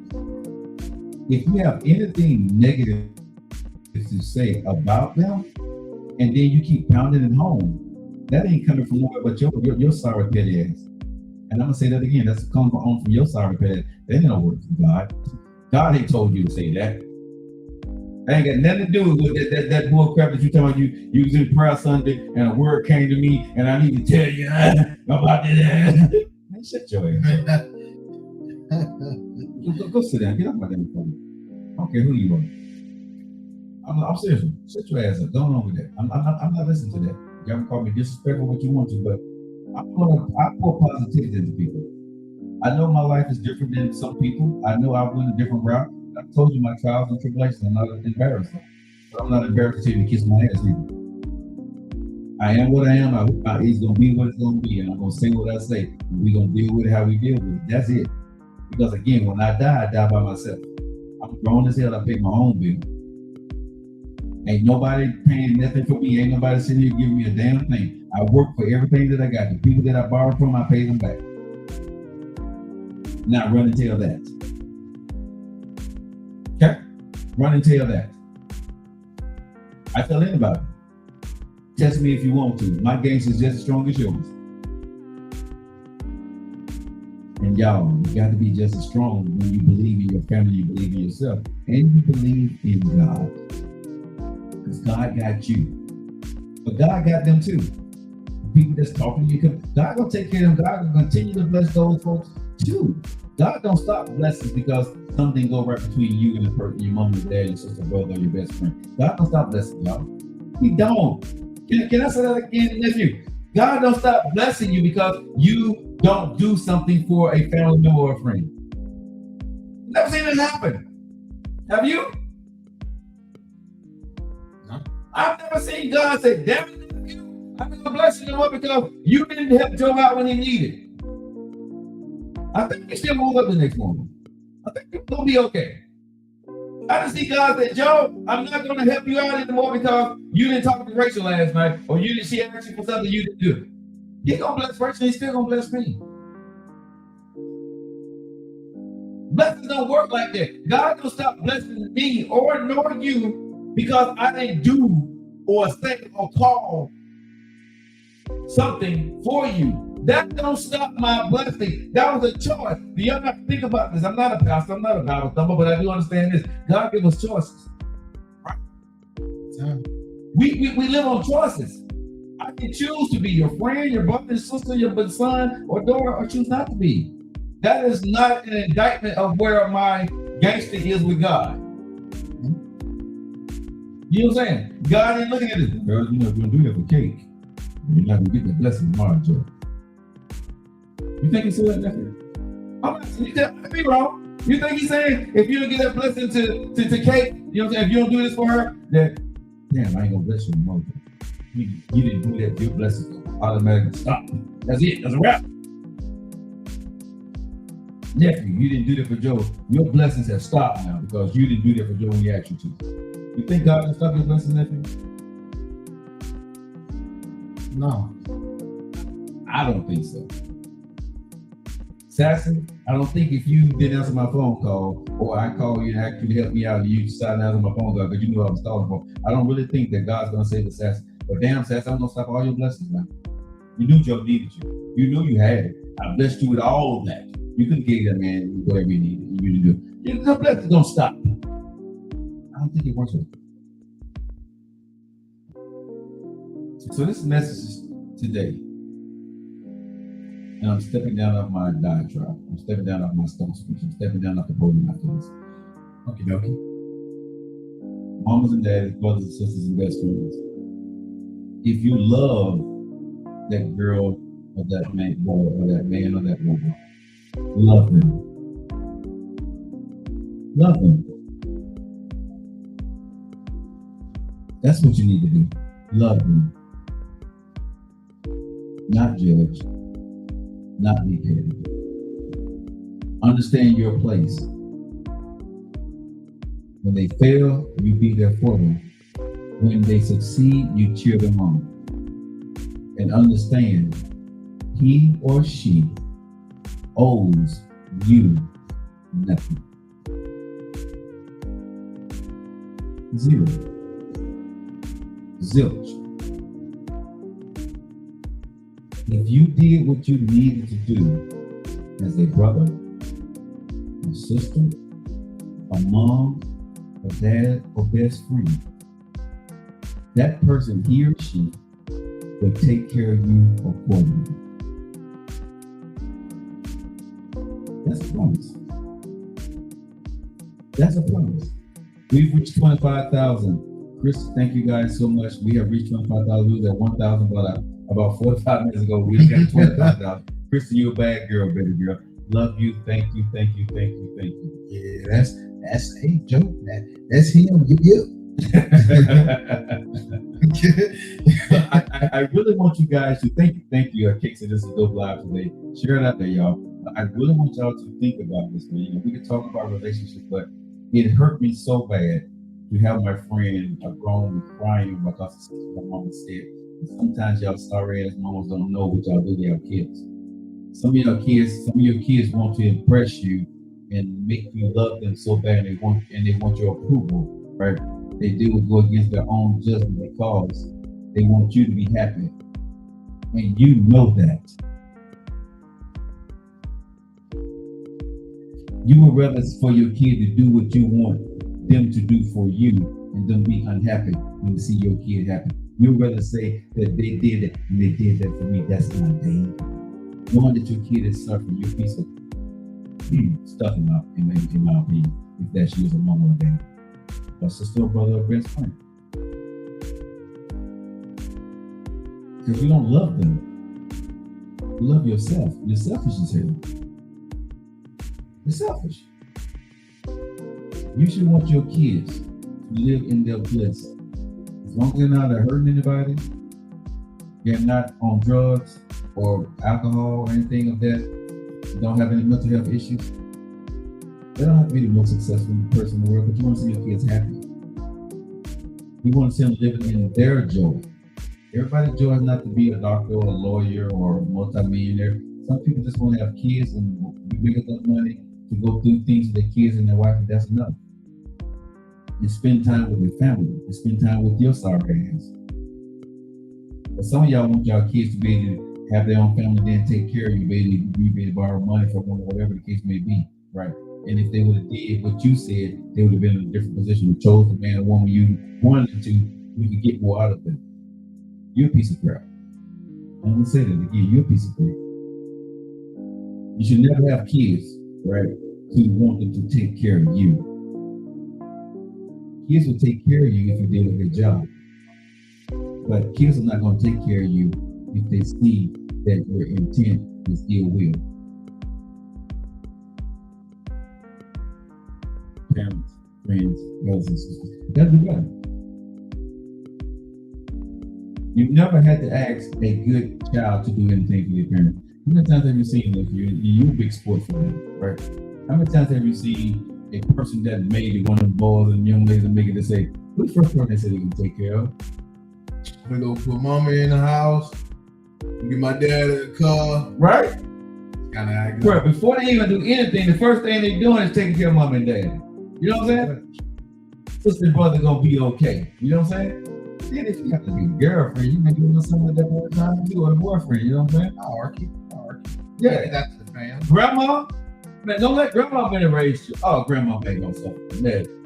But here's the thing about, have you ever noticed grandmamas want less than the mommies and daddies? Yeah. Grandma don't want the big fancy house. Grandma, you could be a multi-millionaire by grandma being there. What you gonna grow, grandma? I ain't moving. But grandma gonna say, baby, I don't want none of your money. I'm staying right here, baby. Okay, grandma, we have a house. Okay, we can live, but I ain't moving, baby. I don't need no other house. I don't need all no problems. Baby, I did that for you. I didn't do that for you to come to. I'm good. Grandma gonna be okay. Well, grandma like 40 something, ain't it? Yeah, grandma. Yeah, grandma probably in these streets now, cause and shout out to my grandma. She turned 70 now. Man, your grandma's cool. Yeah, I had to get on her when we was out at her party, bro. Man, your grandma's so cool. I was like, yeah, you ain't gonna be dressing up like this too much. Listen, she did not look 70. Ain't nothing wrong with that, man. Grandma, she want to get up to move on. Okay. She was aching the other day. It was like, yeah, you shouldn't have been popping like that. You didn't think I could pop like that, though. My friend said, I'm a grandma and I'm 58. Okay. Let up off grandmas now. Hey, man, I think grandmas are beautiful. Like I said, I think grandma set the tone because there was a time where grandma would raise kids for their kids. A lot of grandmas back in the day raised these young men that are presidents and football players and basketball players. A lot of grandmas raised them when their parents wasn't able to. That's what you see a lot of these kids that, they say they Shannon Sharp. You never hear him talk about his mom and dad as much. Yeah, he grew up with his grandma and his grandpa on the farm in a house where the bathroom was a house, right? Where there was they had to get their water from outside. They had a tin roof. It was raining inside, right? If you think about what Shannon Sharp went through to where he is, but honestly, bro, I never really hear Shannon Sharp talk about his mom. It's very rarely you hear him talk about his mama or his father. He always gives glory and praise to his grandma and his grandfather because it seems like through his stories that his grandma raised him and his brother. If I'm not mistaken, she did. Yeah, that's what it sounds like. I don't want to misquote it, but he either does not know them or they sent him off when they passed away. I don't know. Her grandma held her down to the end at 93 years old. Old school grandmas, man, I'm going to say that the grandmama that had that horse coat that she tied up in the front, right? And had them house shoes, the real house shoes on, right? They cared about family. They cared about keeping the family together and making sure the babies was going to be okay. And you got an education. Granddads, I don't know so much, but grandmas, I know they raised their kids and then they raised their kids' kids. Back in the day, a lot of grandparents raised their kids' kids. Those kids, these grandmothers these days, most of them not doing that. There are not too many of those kind of grandparents around anymore. I think the era has passed. I'm not saying that, there are not moms and dads out there that's not doing what the older grandmothers did, right? There's not a lot of y'all. It's not a lot of them anymore, right? Because grandmothers, number one, are younger and they're trying to live their best life. Back in the day, got life. But back then, my grandmother wasn't trying to live her best life. She didn't even care about it. There was no such thing for her as the best life. These babies need to be taken care of. These babies need an education. I got one more job to do. I'm gonna make sure you're gonna be okay. That was a time period. Yeah, it was. And home baked foods, you're right. Grandmama would cook. You know what I'm saying? Grandma make sure you got your homework, right? Like I said, I don't know much about the grandfathers because my grandfather was a Rolling Stone. But I knew my grandfather on my father's side. I don't know who my grandfather was on my mom's side. I don't think my mom knew who her father was. I don't think. I never met him. I met my grandmother on my mom's side. She was a beautiful person. She was different. My grandmother. She was different. Yeah, I think I got a lot of my grandmama on my mom's side in me. Because, I dated, right, around the world. I've been around the world. I date anybody. I love everybody. My grandmother, my mom's mom was half white, half black. Her mom was white, and her father was black. My great grandfather ran away from the plantation with one of the people's daughters. And they had my grandma. And my grandmother was half. If you look at my grandmother, she is light skinned with Becky with the good hair. So my grandma was pulling me. My grandma had 13 kids. My grandma was some back in the day. You know what I mean? Mm-hmm. And my mother was the youngest. I think my mother was the youngest child. I think my mother was the last one. Then there was me. And then my brother, so that generation story. So I think, for me, I always tell people, I'm black and these and I got 4 white in me too, because my grandmother, right? My great grandmother was white. I think that's why I can just stay anybody. Really? Yeah. I knew this was gonna lap around somewhere. I'll wait for the BS. Yeah. I'll wait for the BS. I got no prejudice. No prejudice. Okay. No. It's supposed to be a lot of black people that say they don't got no prejudice either. I can mine is my heritage. Oh. Mine's hereditary. So you like your coffee. I'm not having 13 kids. Remember the movie Soul Food? Yes. That would never be me. I'm going to be the shit. I feel you. What was with grandparents having 13 kids, 12 kids back in the day? From what I was told from ladies that exactly those type of women. They said children are a blessing. And someone just said their aunt had 17 kids. Yeah, them ladies really looked at children as they didn't have anything else to do but smash. That too. I mean, most of them was in the house. You get bored. And a little money. But bro, this is what I see. Grandma didn't have 13 or 14 or 10 kids by the same man. Grandma was having kids with different men. My grandma, bro, my aunties and uncles on my mama's side, their daddies are different. Oh, so it's different daddies. Yeah. My 2 aunties that were here, one of them passed away, they had the same daddy, but my mom did not have the same daddy that her 2 sisters did. And I don't think the ones that moved out of state to Texas or Washington, D.C., I don't know how that transpires, so I don't know why, but I don't know anything about it. I never met any of my grandfathers on my mom's side. I never heard even nobody's name on my mom's side. I don't know who those men were that were sleeping with my grandma. All thing I can tell you was, when I grew up, my grandmama in the 70s had a house that was paid for.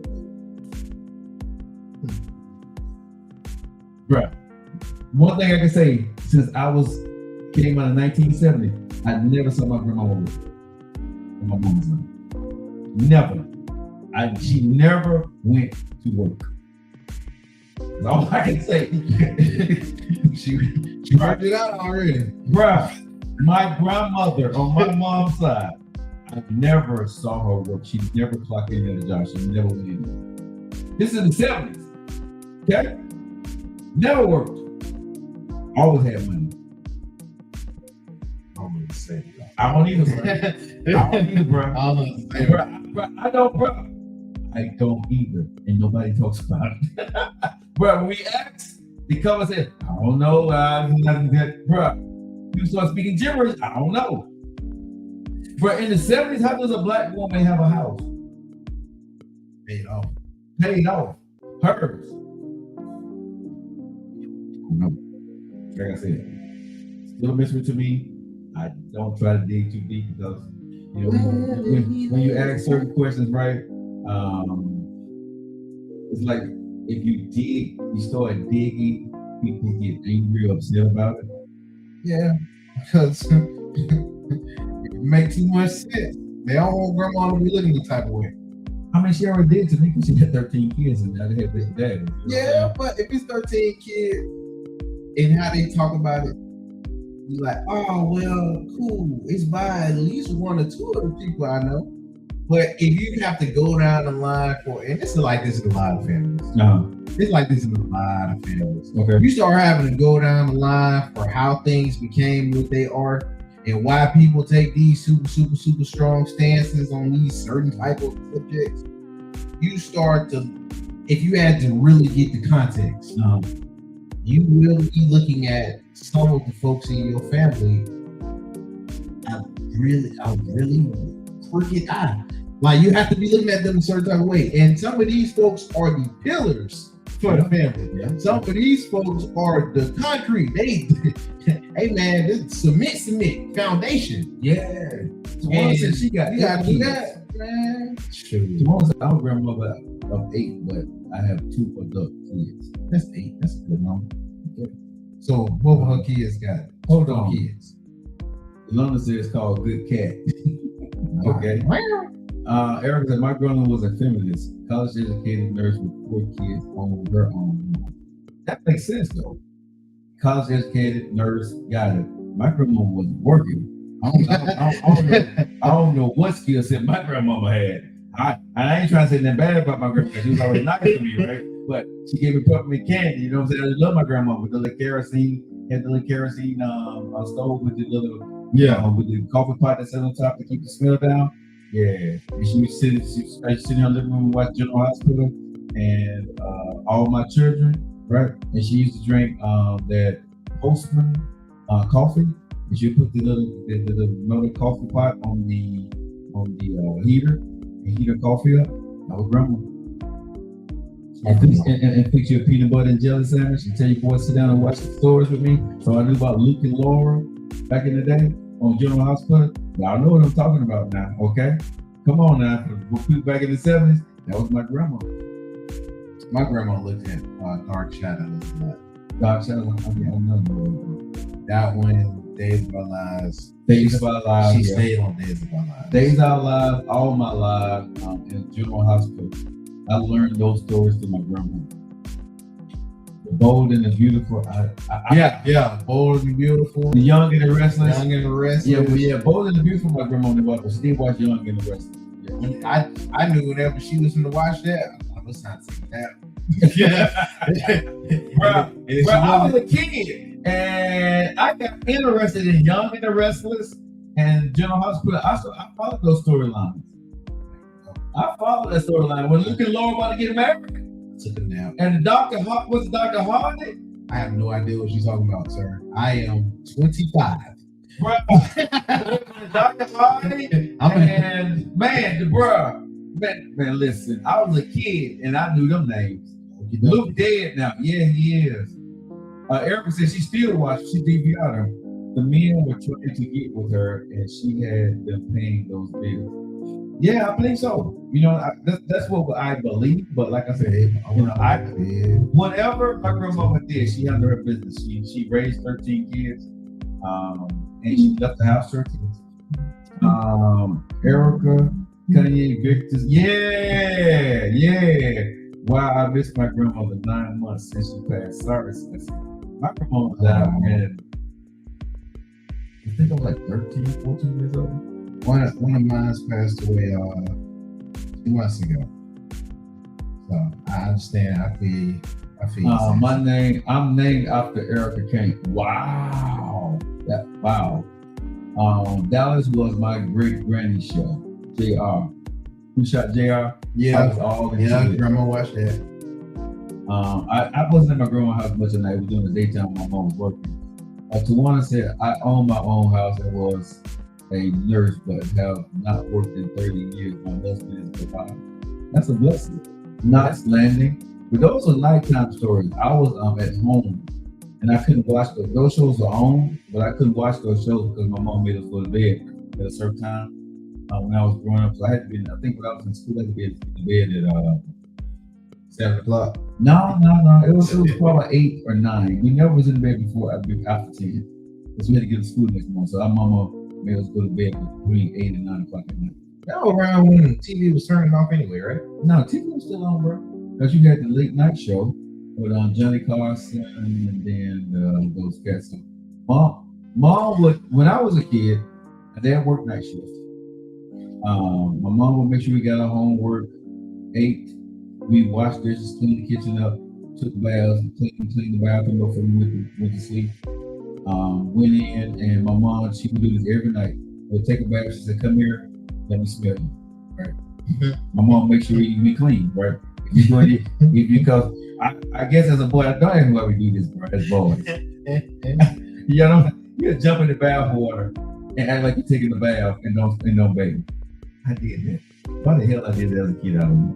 Get in the bath water, the soap was there, but you didn't touch the soap.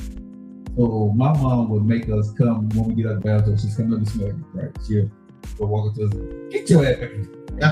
Thank you, boy, right? So, and then here's another thing I would do. She would tell you to brush your teeth, right? Yeah. I would just put toothpaste in my mouth and brush my teeth. We'll switch it around and spit it out, right? And so my mom would do like this right here. Well, go ahead and brush your teeth.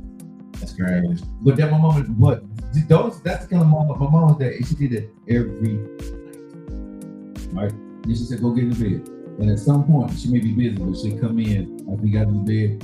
Sometimes you've been asleep, but sometimes she'll just make sure you're tucked in every single night. You know what I'm saying? My mama did that, bro. And I can remember she did that at least till I was like in the 5th or 6th grade.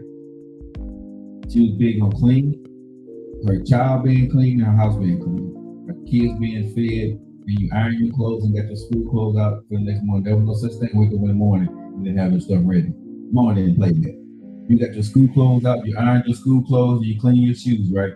That was done every night before we went to bed. That's why I don't understand how kids can be late in the morning and talk about they didn't do something, because you did that the night before you went to bed. Bro, you weren't going to bed until you showed mom what you were in school in the morning. That was a ritual, right? Mm-hmm. From kindergarten on up, you showed mama got your clothes out in kindergarten, but she started making you go do certain things. But you clean your shoes, you iron your clothes. Only thing I didn't do as a kid, I never washed, dry my clothes, and fold my clothes, right? Mama never did that until I became 13. But when it came to ironing my own clothes, getting my clothes out, and making sure everything was set, you get your underwear, your t-shirt, your socks, your shoes, all that was lined up before you went to bed. When you woke up in the morning, you had a routine. When she wake up, you make up that bed. Do not leave that room until you make up that bed. You can go pee or go boo-boo, right? When you finish that, you go in there and make that bed up. Once you make that bed up, you go in and wash your face, brush your teeth, and put your clothes on. Right? When you do that, you come in the kitchen. Mama's already in the kitchen. When you come to the kitchen, you go eat your breakfast. Now you don't have to wash dishes in the morning because Mama gonna make sure she wash dishes. You should probably put your bowl and put your plate in the sink. Right? Get your school bag and go to school because we had to walk to school. So we had to be at the house by I think like 7:15, 7:30. So every morning, if you on schedule, bro. It wasn't no, you know what I'm saying? It wasn't no maybe sort of counter.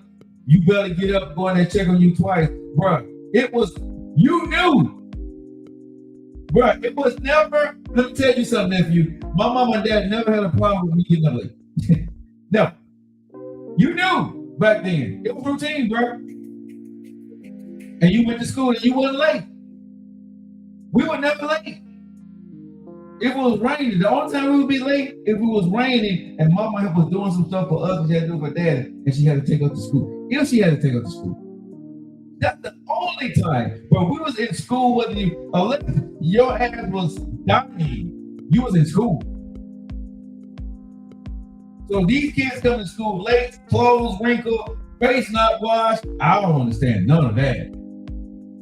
How that work out these days, bro? The way my mama ran that house, bro, I don't get it. Some growing y'all these houses these days, because my mama had a routine down and it worked for till I was in high school. Mix me in. No, I ain't talking about you. I'm just talking about my mama raised 2 boys. My mama and dad raised 2 boys, right? And I can't remember not one day we were late. When my mama had to work, my daddy had to work, and they made us and we was on them stay at home. We locked them doors. They called and checked on us while I was at work, and you set your ass in the house, right? Until they came back home. When they came home, you better have the house clean. They tell me I'm an old man when I go to the school. Like, you were born in the 1900s? What? Ninja? What? Bro, a lot of people in the feed understand what I'm talking about, though, right? So how do we get from that, and we grew up in that, and our kids are doing different stuff? I don't get it. Yeah, I was not the one to raise y'all kids like that, bro. I mean, that's the only way I can think of it, bro. It's the generation thing, bro. It's the generation thing, but bro, I'm telling you, when I look at some of these kids, when I'm in schools today and I look at some of these kids the way they're dressed, and I look at their mouth and they had a crust around their mouth and stuff in their nose and their hair in the comb. That never happened in my house. That never ever would happen. Mama will not let you leave at the house. Because Mama always said, when you walk out this house, your little black ass is represent me and your dad. And I'll be damned if I'm gonna let you embarrass me. Your little cheap shoes, your cheap shoes were clean. Your pants had creases in them, and your shirts were ironed, and your hair was combed, your teeth was brushed, and your breath was fresh, your ears was clean, and there was no matter in your eyes. They called it matter back then. They said, get that matter out your eyes. Matter. That's what they called it back. I don't know what they call it now, but they call it matter. Call that crap. Yeah. So mama said, get that matter out your eyes. All right, go get that matter. Yeah, they get that matter. You went, because bro, when we walked out the house, when you walk in the house, you put back on. What your mama do? She do the right. Grab your face. Look at me. Open your mouth. Hold your breath. Right? Go in that gargle. I'll deal with you when you come home. You brush your damn teeth. Now get to school. That was mama. She gonna look you up and down. She gonna look at your book bag. When I walked out the house, mama looked in that book bag too now. Mama looked in your book. When you walked out that house, she looked in your book. Let me see your book bag. You got your homework? What's this? What's this? You got your homework that you did last night? All right, cool. Now, how the hell we get from that to kids carrying guns, right? Kids, bro. I'm lost. A house is a house. So what the hell happened? I was in the school. Every time I go into these schools, I'm watching kids walk through this school, bro, and they walk through the metal detector. I'm like, yeah, why the hell we in elementary? And I understand it. But elementary school? Yeah, I was in middle school today. That's middle school.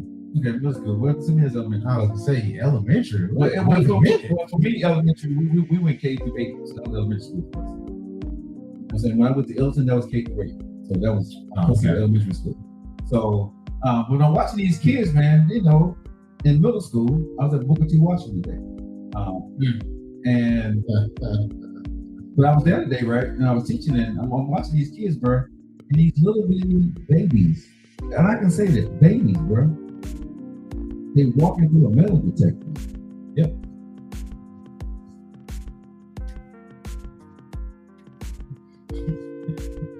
I've been accustomed to it at this point. Bro, I understand that, but before I got on the elevator, right, to go on the second floor, I walked into the school and I'm watching these babies walk through a metal detector in their school. Bruh, and I'm watching these little girls and little boys, right? And I'm saying to myself, my God, what the hell happened? I get why. I get it. We've seen it. But bruh, how the hell do a baby in middle school, elementary school, whatever the hell y'all want to call it, but somebody from K through 8, how do a baby walk out the house from a mama or a dad, or just a mama or just a dad, or a grandmama or sister, whatever? How the hell your baby walk out the house with a gun or a knife? Or a knife. Or some weed. Or how does that happen? Or some drugs. Whatever. But how?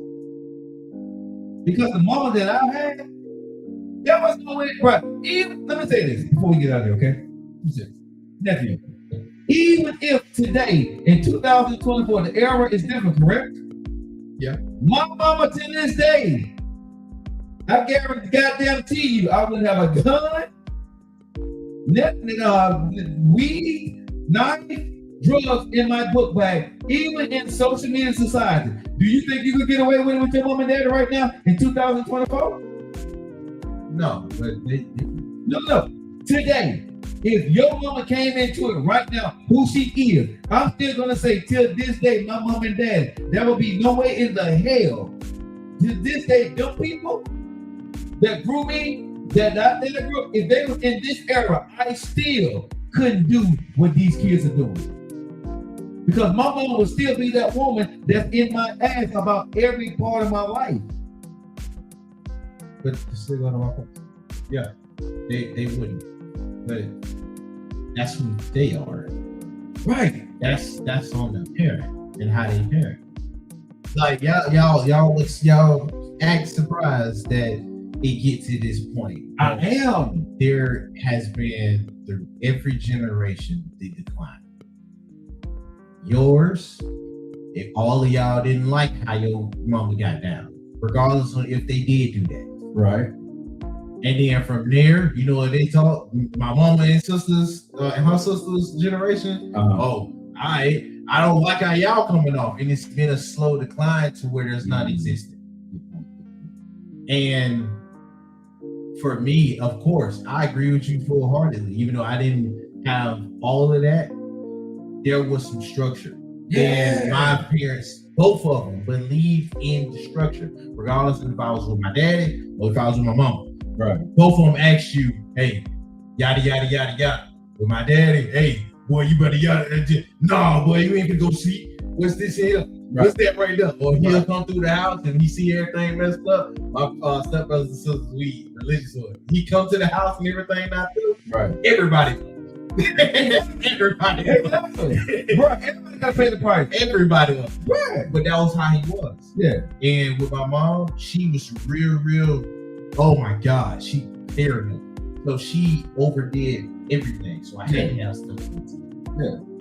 But like I said, I'm looked at as the old man today from how they do stuff. Their parents is non-existent. By the time they leaving out, their mama is gone at work. Or they not there. Do you think you're gonna be the same as your parents or look more lenient when you have kids if you set that kids? I will have kids. You think so? Yeah, it's not negotiable. But for me, I don't think it's gonna be lenient. I think I'll do mine different as far as the structure. Okay. They're going to have structure, period. This is not negotiable there. Right. Because that's how I was brought up. Right. But it's certain levels of things, and I'm gonna cater it to my kids. Because I have a feeling that my son is gonna be just like I am with my daddy, too much like me. Right. So I'm gonna know how to get him before my daughter. The instinct that I have, even with my sisters and with my mom, is that I'm gonna probably be able to protect her. And I'm gonna need for her to be nurtured a lot more with her mamas, because for me, I'm gonna be in protection mode than I am really gonna be in the nurturing mode. And she gonna have my qualities, but if she take out the way my mama is, oh my Lord, I'm gonna be protected, but I'm gonna be irritated all the time. So it's like, you know what I mean? How I'm going to do it, I want to structure how I'm gonna teach my kids for how they are. And I want them to develop just like I did, in respect to my parents. Right. I want them to develop their own personality. Yes. I want them to develop something that makes them them. And I don't want them to feel peer pressure or ever follow anything. I want them to set stuff that they like and not worry about outside noises. And I'm pretty sure both of them gonna be like that because I was. My parents were. You know what I mean? We didn't. It to a point. I was never peer pressure to do anything because you couldn't peer pressure me to do crap. That was my mentality. But I was nurtured in that direction, and I would like to do the same for them. All right, guys, we made it to 30,000 likes. I think that's the first one. Stop playing. What? Yeah, I'm take my shirt off, man. Show my white shirt. Boy, you feel it right now. Thank you so much. We made 30,000 now. I guess a lot of people enjoyed this conversation today. So thank you guys so much, man. We talk about relationships, but also we talk about things that we can get better as parents. On this show, we try to make sure that we better each other, right? And I want the show to be not just a show of entertainment, but also when we do this show, I want to make sure that we're bettering in this generation. And sometimes as parents, we're checking ourselves to be better for our kids, and kids, we're checking ourselves to be better for our parents and our kids and our sisters and brothers and friends. That's what this show is all about. This is why you guys come in and tune in around the world weekly. We get anywhere from 1,000 to 600 to 500 listeners per day to listen to this podcast because we're about positivity, loving, entertainment, telling you guys what's going on in the news, and we got some very new things coming into the show. And last but not least, go out and get your butt naked. Go get your butt naked into these creations. Sure, you know what I'm saying? Okay, I got you. Get your butt naked, okay? Get your piece creation right now. That's what's burning in the studio. Yeah, it is a real candle and it smells good. Fellas, I tell you. She ain't naked when she walk in. She's smelling good. Yeah. That's all I'm gonna say. All right, guys. You know how we feel about you, right? Thank you, Christy, for what you're doing. We love you guys. Tons. We thank for all our moderators out there that's following our show worldwide. Thank you for everything that you're doing. We're getting the likes, getting the subscriptions, we're getting the followers. We love you guys. We got so much more coming for you guys. Don't you guys go anywhere. Thank you for making us one of the shows that people follow each and every day, 5 days a week. Jitin, Demo, Ashtamas. Yeah, little deal. What that's all I mean, man. Little.